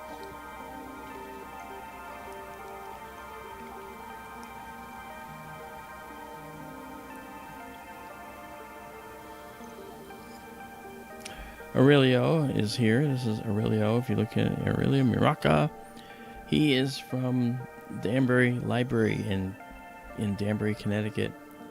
He runs all the special programs there. It's very cool. I've spoken for him, with him many times. Good friend, good guy. He is, he's always about the children and the kids who come to the library. And it's incredible to see the programs he puts together. So if you're in Connecticut, make sure you go to Danbury Library and hang out with Aurelio. He's down in the basement, off in a corner. But he always talks to people. You just follow all the 3D printed things and you'll find him, because he's got them littering all over the place down there. Yeah. Yeah, it says, don't forget the UFO conference. Yes, the UFO conference in Danbury is traditionally, I've spoken there many years in a row. It's a great conference. Really, I'll give the dates if you would, please, for this coming year. I know some things are changing. Yeah. Wow. JSTL, we were talking about that earlier tonight. Just that we could distinguish faint differences in color right there in that mare in the center of the screen, and then the next one down below it. Yeah, if we go here, you can see, now see this? See that right there? That's a real color shift. We're not, this is, you notice it looks kind of like it's not quite gray. All right? It's a little different. And you'll notice the splotchiness of these here. This is a different mineral content from different types of impacts. Material dredged up from inside the moon versus stuff that's overspread the moon from impacts. Stuff that's more recent is going to be brighter. That stuff that's older is going to, the radiation is going to have made it look darker. But the Maria don't necessarily follow that rule. Okay, the Maria might follow a little bit different rule. This one here, if you look right here, okay, interesting, and I think it's interesting to point this out. Look at this area right here, inside this square. You see this dark area right there? Okay. I see blue. I see blue in here too. And there is a famous blue lagoon on the moon, and I'm not sure if it's here, right here, but it actually ends up looking kind of blue. And it has to do with the way the material is on the surface of the moon and how it's evolved. This is obviously a different area, a slightly different color. Very, very distinct separation between these colors here. Right? Very, very distinct. This here, it almost looks like it has some reddish hues to it, orangey reddish hues. And the moon does indeed have orangey reddish hues. It's not just gray. If you make the moon look gray, it's not reality. But it is subtle. If you make it really, really blatantly orange and blatantly blue, then that's not reality. See, look at this. There's a beautiful ray structure right there. Another shallow impact here. Wow. Very cool.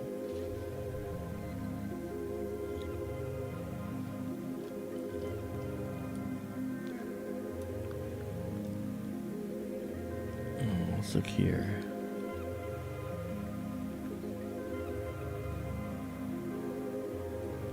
You can see some faint ridges here.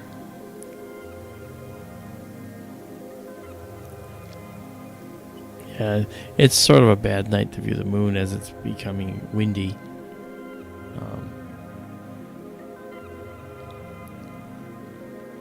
So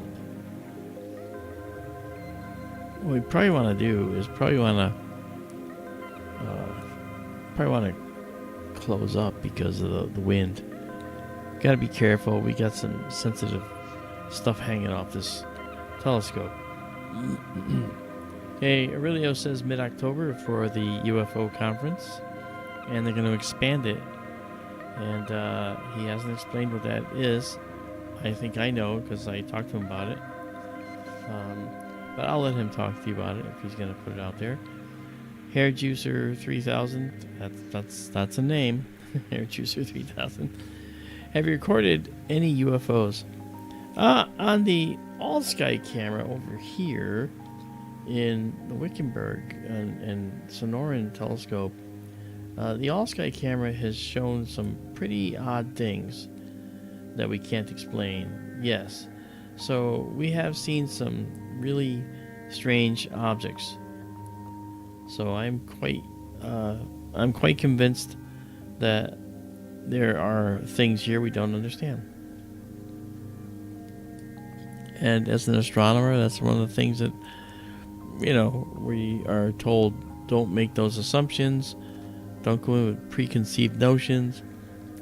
But I haven't. I've used the evidence at hand to make my own determination, and I've determined that most likely they're probably here.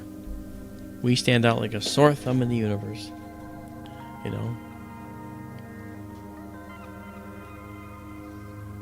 Tycho is not yet visible, Jorge. It's going to be down here, but you can see some of the rays of Tycho here, and it's just out of view. In fact, let me see here. Other way here. I think Tycho is very near the Terminator at top left, top right. Top right, yeah, let me just get there.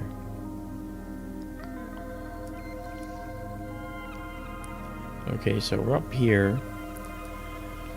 You follow these rays, okay? If we follow this back, and we follow this back, you'll see that Tycho is right about here. Maybe right here.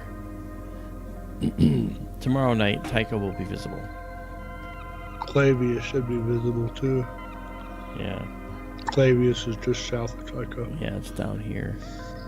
I might be seeing it a little edge. No, I don't think we're seeing it there. And if you remember your 2001, Yeah. Clavius is where the moon base was, and Tycho was where they found the magnetic anomaly, which turned out to be the monolith. TMA1. That's right. TMA1. Tycho anomaly. Was it Tycho monolith anomaly 1 or what is it? Whatever it was. TMA1 was Tycho magnetic anomaly. Oh, that's right. Tycho magnetic anomaly, right. Yeah. Alright, and then let's increase our exposure a little bit. Let's boost the gain a little bit. Okay. It won't help here yet. Okay.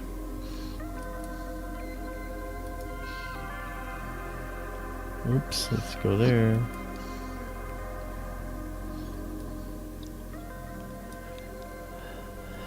Yeah, so again, follow the ray structure, and if you drew a line, oh heck, we could do that. We can figure that out. This will be rough, but we'll try it. So we draw a line, say from here, go through here, and then from here, and go through here.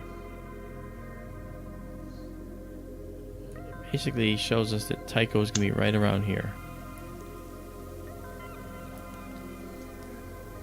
It's in the Lunar Highlands here.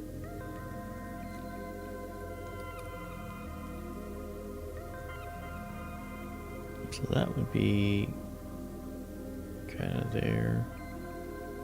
This might... I wonder if this is the rim of Tycho. I don't know about that, but... it's close. It's probably up here. Maybe too big for Tycho. Yeah. Tycho's a rather small crater. Clavius below it is much bigger. Yeah.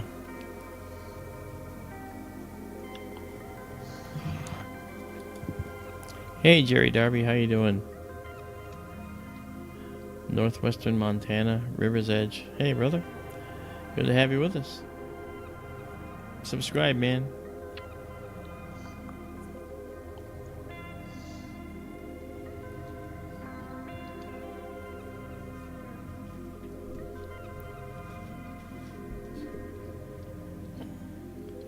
Yeah, so what we're dealing with is, obviously, this is 220 miles away in the Sonoran Desert is the other observatory.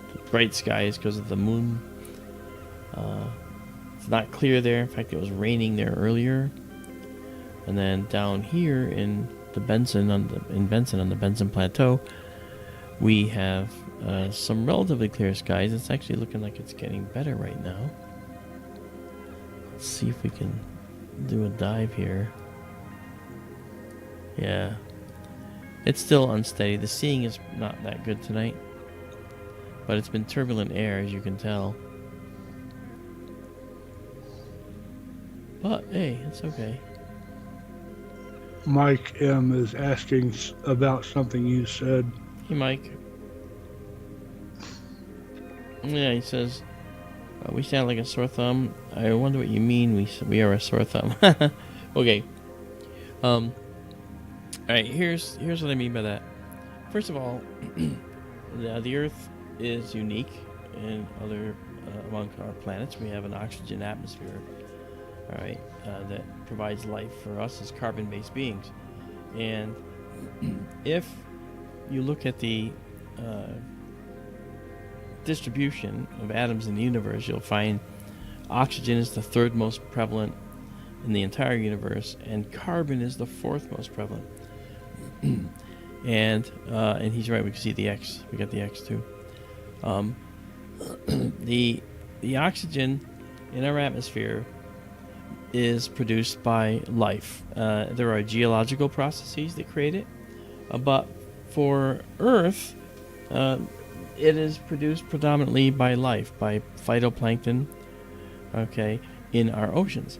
So if you see a predominance of oxygen in an atmosphere, you would be right to assume that it could very well mean that there's lots of life there. And that's precisely what an alien race would do. They would look for oxygen in an atmosphere, because carbon, being the fourth most abundant element in the universe, is likely the basis of life. And I know that makes me a carbon bigot, but there is no other element in the periodic table with as much flexibility and capability as carbon.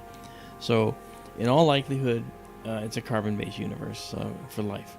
And therefore, if you're carbon-based, you will be in need of oxygen, because oxygen will be used to create your DNA and create your metabolic processes and help you store and break down foods to make into energy. And it's something that is very important in as far as life goes. Now, in terms of what is happening on our planet, we would very well be able to say to ourselves, okay, there's life elsewhere. Let's go see if we can find oxygen in an atmosphere. And by golly, that's what we're doing. We're trying to find oxygen in other atmospheres of exoplanets, because we know that we as carbon-based beings need oxygen, and oxygen is something that is going to be a basis for life like us, carbon-based beings. So any other civilization out there would very likely look for oxygen and look to have oxygen present in a planet they might find, so that they too could say, hey, there's life on this particular planet. And that's exactly what I think has been happening. And so in the universe, just like we're scanning many planets at a time when we use the Transiting Exoplanet Survey Satellite, or TESS, we actually looked and saw all these many planets out there that look like they could be life-bearing. life, or habitable for life. And so the idea now with the James Webb is to try and find that oxygen on these planets. James Webb can't see it directly because the lines for oxygen in an atmosphere, they're called telluric lines, are in the visible part of the spectrum. But in the infrared part of the spectrum, collisions between oxygen atoms create an infrared signature that is a dead giveaway that there's oxygen there, so James Webb can see it, and with a lot more efficiency than Hubble. So there. Do you see the X, by the way? No. Yeah, I know that I've seen it before. And I'm looking for it again. Goblin says, I'm just a simple carbon-based guy looking for a simple carbon-based girl. That's funny. Izabela's here. Hi, Izabela. Good morning. Yeah. Voyager says upper left. Not to pile on, but as far as sore thumb goes, I mean, it's just a figure of speech. I wouldn't read too much into it. Oh, well, yeah, I mean, by saying we stand out like a sore thumb means we stand out like having a sore thumb is hard to ignore.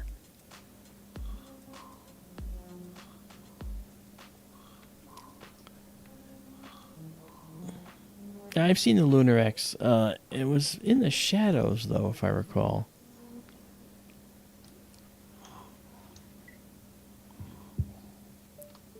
Yeah, it's only a couple hours. It's only there for a couple hours.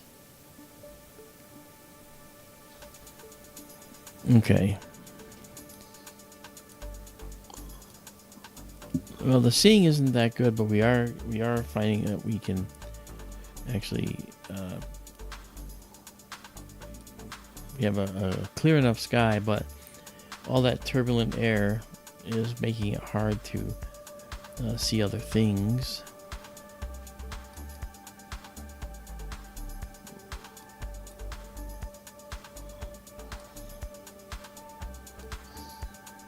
Let's do this.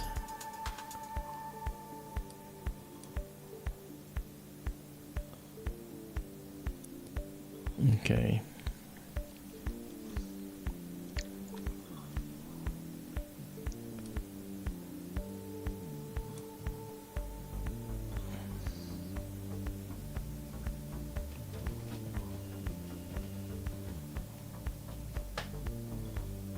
Yeah. Star Voyager. See the circle that spans most of the screen? The X is in it.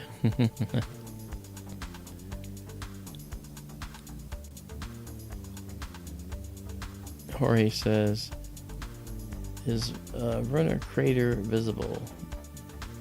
It's right above it. I don't know. As Daryl pointed out earlier, neither of us know all the features of the moon because there's just too many to know. Even specialists on the moon don't know every single crater. They know the main features, of course, as we know, but we don't really know everything about the moon's craters.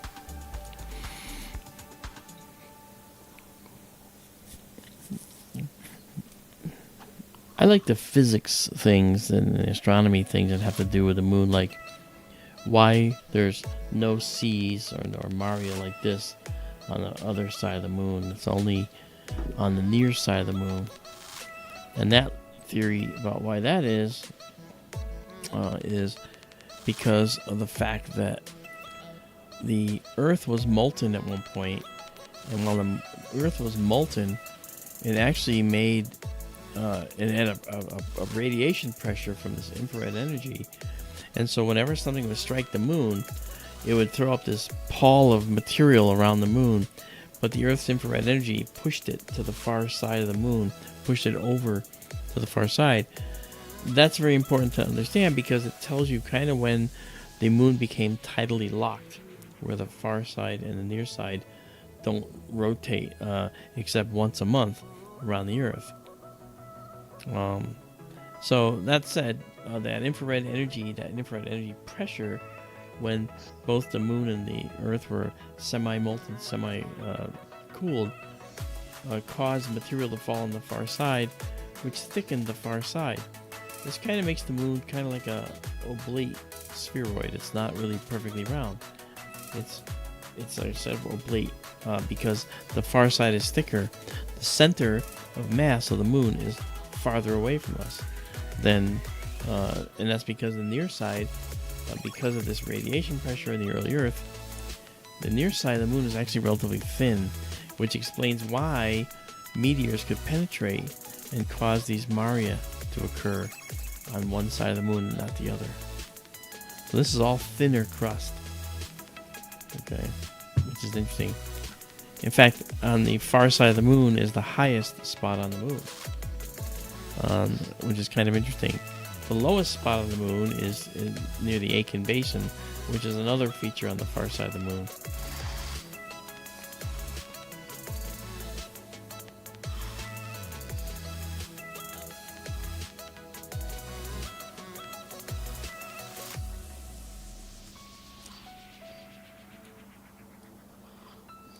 Now, I've been thinking this has been kind of fun, looking at the moon.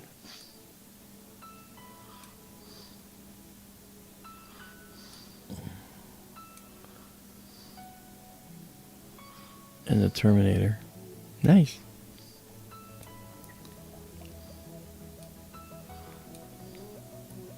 What I'd like to do is go up to the edge again.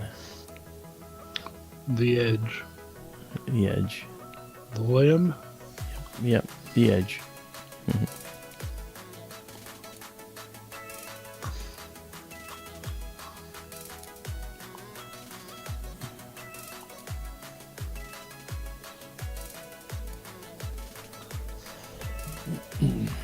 And zoom in right here. Notice this is not a flat limb here on the moon. You can actually see how the profile of the mountains at the edge here, you can see where this is sort of bumpy and lumpy. This is where you're seeing the mountains in profile, so you're seeing them on the edge of the moon here, the lunar limb. And as Daryl mentioned the other night, during solar eclipses, where the moon neatly covers the sun, as the moon starts to move off the sun a little bit, you'll notice that the moon mountains allow some of the sunlight to come through. All right, and that's called Bailey's beads. That he mentioned that the other night. I've never seen Bailey's beads. Have you? Yes. Well, yes. During the 2017 total solar eclipse, I saw them coming and going at second contact and third contact. When I saw the annular eclipse, the El Paso eclipse back in the 90s, it was never really total, but again, at second and third contact, just momentarily, you got to see Bailey's beads. Mm-hmm. And if you're looking at a total solar eclipse without filters, when you see the Bailey's bead happen, you know it's time to stop looking. Yeah. It's time to put the filters back on. Yeah. It'll do damage before you realize it's done damage. Yeah. JSCO77 says, Mark, please talk about the altitudes of some of the mountains on the moon. Well, the moon is 1/6 the gravity, so mountains on the moon, uplifts on the moon, would generally be taller, relatively speaking. So you can have some fairly deep craters that are like several thousand meters deep on the moon, and have crater walls that are very, very tall as well. As far as the actual altitudes, I don't know the exact altitude, because I can't remember it right now, of the highest spot on the moon, but it's on the far side of the moon. I can actually, in the LRO quick map, I can go right to it and show you right where it is, and then we confirm it with the tools there. But I don't remember what the actual altitude was. That's the highest spot, but it's above. It's above the mean radius of the moon. When they talk about altitude of mountains on the moon, it's relative to the mean radius of the moon, the same as we call sea level on the Earth. Same kind of concept. All right. Now, if you look at the edge of the moon here and compared to the blackness of space beyond, you can see it's not flat. It's really going up and down. It has a profile. You know, on better nights, this will be a little sharper for sure. Yeah, and we're gonna see a lot more in the coming days. This is the first time we're using this telescope on the moon, other than the other night. But this is still looking really nice. Very happy with this telescope. Yeah, there's a... I know this is going to the wrong directory, but I'll fix it later.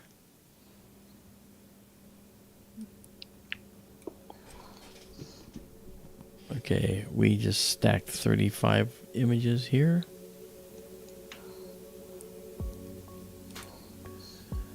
Alright, and this is a stack of 45 images of the moon right here. We'll save it and save it as a TIFF as well, and then we could process it and do work on it later. Okay. Well, thank you, Daryl, for putting up the link. Yeah. Izabela, do they know why, you ask? About what? Well, she was talking about transient lunar phenomena, and I mentioned Aristarchus. Aristarchus, being a young, bright crater, has something to do with it, I guess. Yeah. Well, there's a whole science behind the transient lunar phenomena, and like, what are they? Transient lunar phenomena might be bursts of gas coming out of the ground that is unexpected. That's something that's a very real possibility. You know, and it could be, like I said, trapped gases earlier. There are a number of phenomena that Paul Fellows did on Aristarchus. He talks about all of them, and he also shows all the hot spots for TLPs on the moon. Yeah. Let's well worth watching. Okay, we're gonna go to a 1 second exposure here, and then kick this up, and let's see if we can illustrate. There we go. Okay, so now you see the rest of the moon here. Okay, and we're gonna head down a little bit now. All right. And this is the reason I'm doing this, is to show you what's going on. What is that? Oh, I'm sorry. That's interesting. That's a star? What star is right near the moon right now? Give me a second, I'll find out. Well, check Stellarium, it'll show you. Go look and see. Okay, there's the moon. Let's go see what star is there. Oh, there it is. Oh, look at that. We got a... That's Elnath. Huh. That is interesting. When we started this, that's not where Elnath was. So interesting, we actually got... by overexposing this, we can actually see Elnath here. That's cool. Alright, I'm going to increase our gain a little bit to try and bring out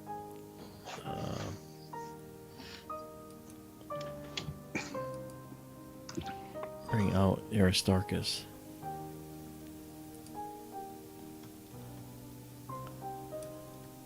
Okay, well, you can barely see it. Okay, right here. The Aristarchus Plateau with Herodotus. A couple other stars here. Yeah. And as Daryl pointed out here earlier, Grimaldi, the darkest spot on the moon. Yeah, go ahead, I'm sorry. So was there just an occultation happening, or is it about to happen? Well, the moon is traveling toward the east. And if we look in here, okay, the east is this way. So but which way is the moon going? The moon is going to be going this way. Maybe it's just a close pass. The moon's going to be going that way, right?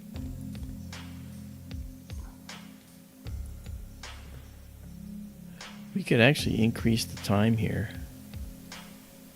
And let's do this. And let's watch what happens. Yeah, see? Yeah. The moon's, let's see, let's go back in time. Yeah, it's a very close pass. Interesting. Okay. And then back to... Almost. Yeah, not bad. So we kind of got this beautiful... I'm going to take a picture of this. This is kind of cute. Let's do a snapshot. It's going to go to the wrong directory, but then again, I will move it. So this is the snapshot that's up on there now. And we'll modify that. We can do this. Increase this here.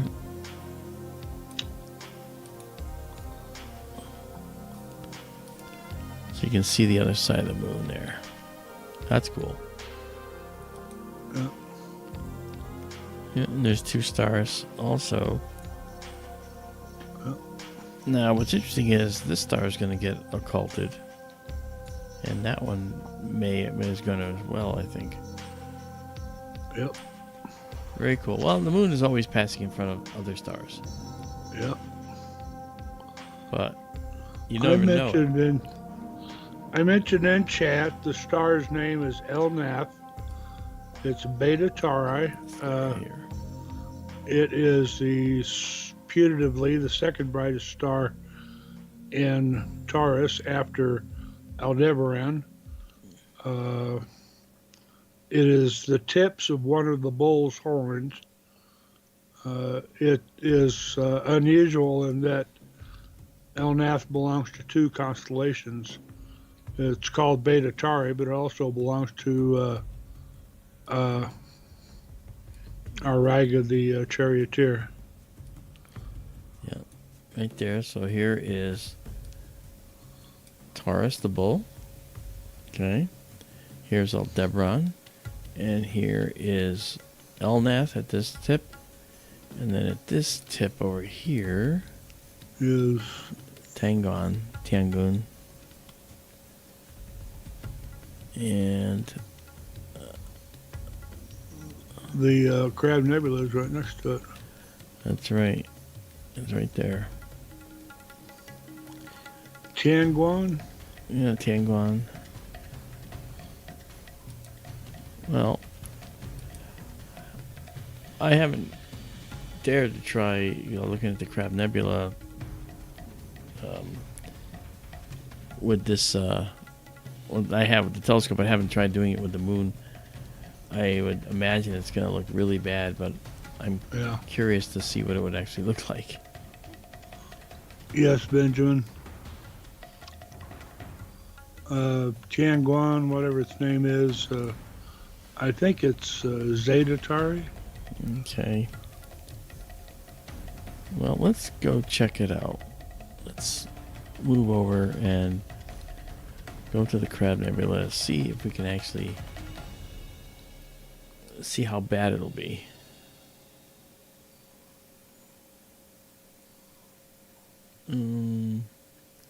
Let's zoom out here.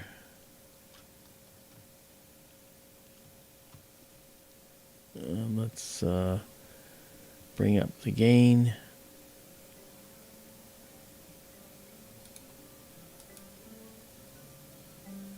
That's right in the middle. All right, let's give it a shot. We're going to go, first of all, to our auto guider, and let's see if we can grab a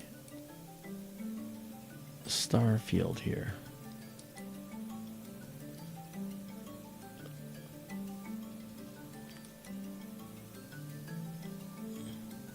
Oh, sorry. Mistaken. Okay, now we'll do it.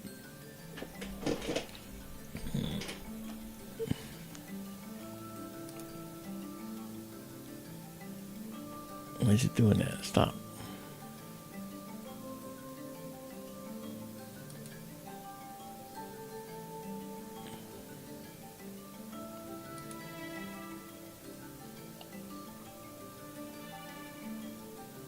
Let's try this again.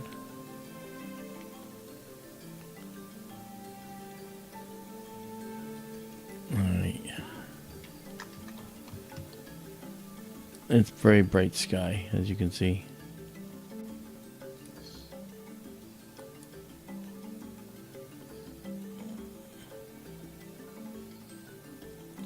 Well, let's see what it thinks.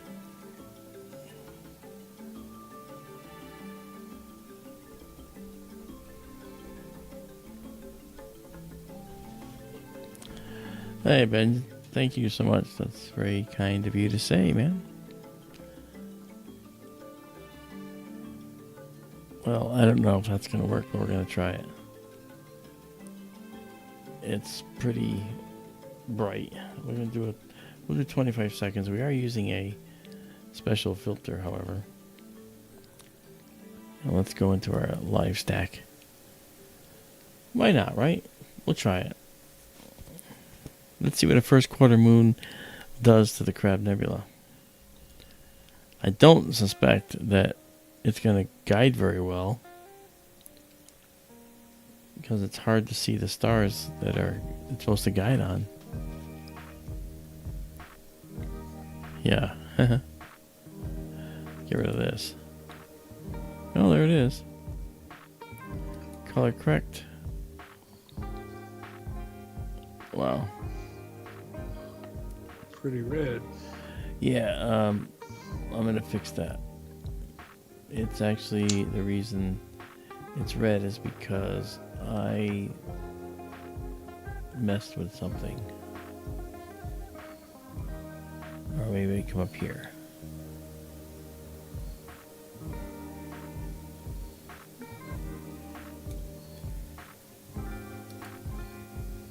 Well, let's try that.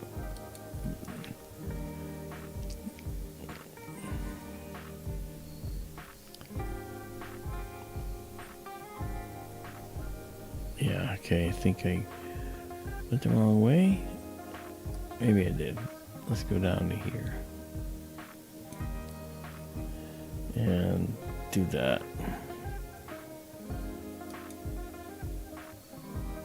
Okay. And clear that.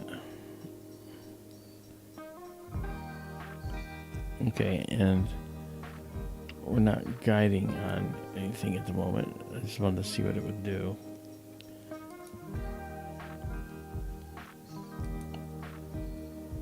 I may have to just increase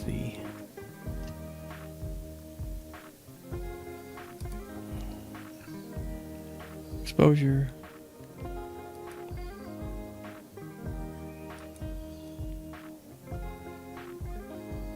Okay, well, we got a star there. Alright, let's see what it does. I have my calibration. I know I should have clicked on guide, but I found that when I click on guide with this, that it could become a problem. Alright, let's see if we're still there. Okay, so guide on that.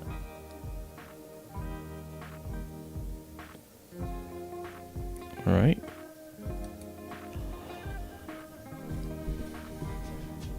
Alright, we're gonna try it out. See what happens.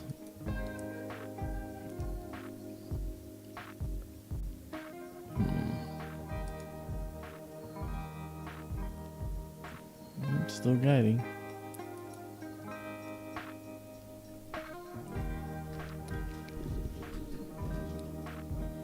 So the Crab Nebula is pretty faint. So we're going to see what we can capture of the Crab Nebula when we know the moon is right next to it. Okay, that's pretty good for now. Color correct.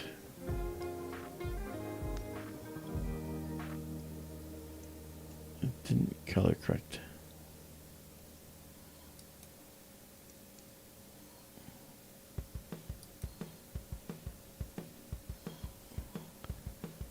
Wow. Okay, it's strange.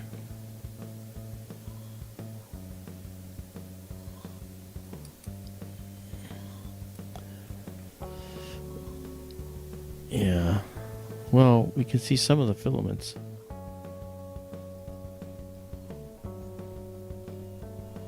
Let's go back to this. Let's see. Maybe I went the wrong way.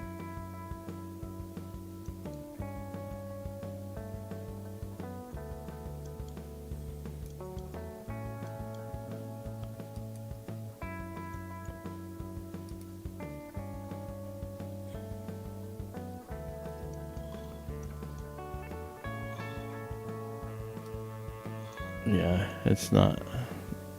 This is way off. Let's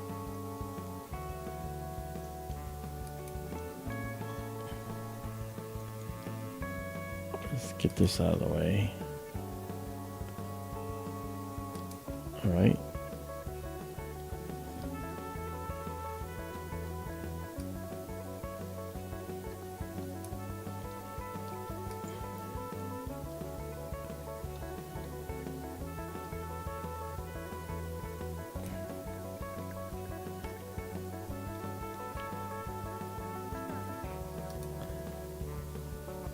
Okay.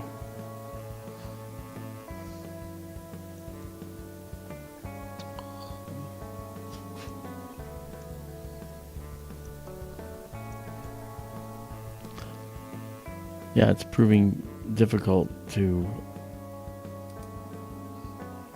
do this. But you know what? I guess we can try. Just to try and process this a little bit. Not gonna be easy. Let's do this here, right there.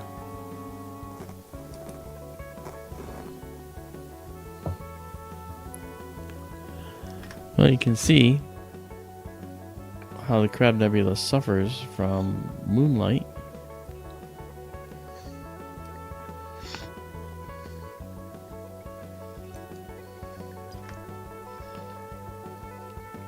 Wow.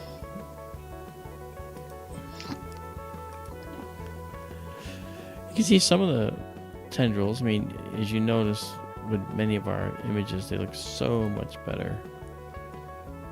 So we're actually having to deal with these clouds and so forth, and the problems of the moonlight. But there you go. That pretty much tells you all you need to know. We're getting some other reflections from the moon here. Yeah.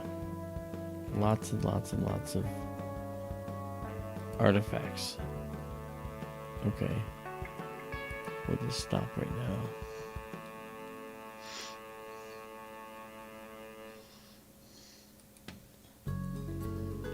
Alright, well, I just want to do that test before we stopped for the evening.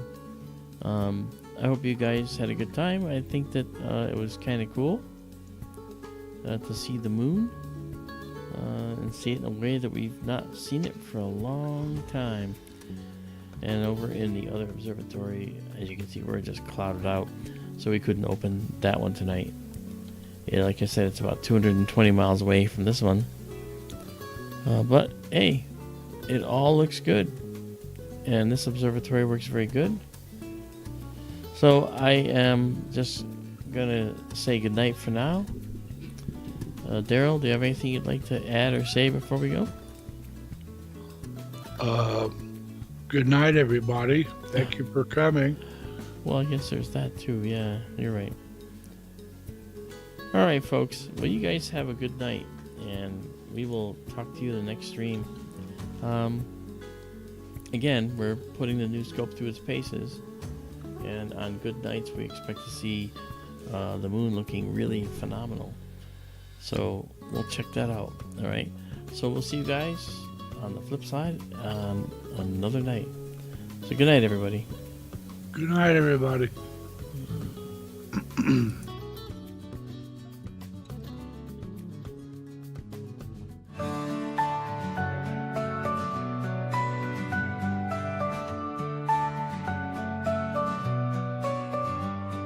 Stars so bright in the sky, on Arizona nights they fly. Nebulae in colors rare, galaxies beyond compare. Sky tour in the night so clear, brings the universe near. Real-time wonders to see, streaming live for you and me. Lift your eyes to the skies, universe in all its light. Sky tours bringing the views. Every night feels brand new.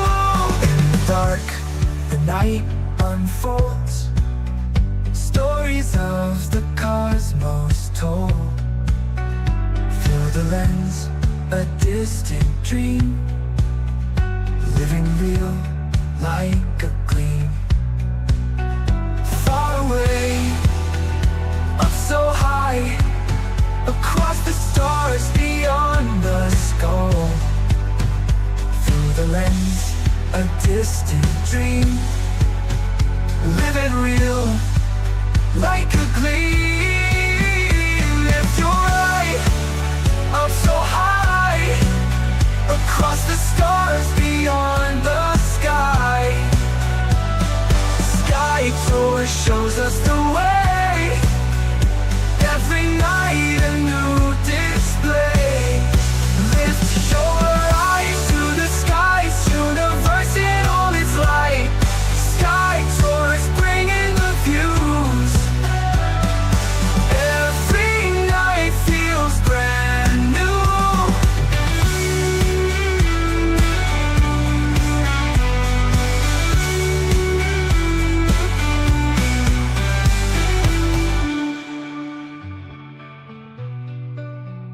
Lift your eyes to the skies, universe in all its light. Sky tours bringing the views. Every night feels brand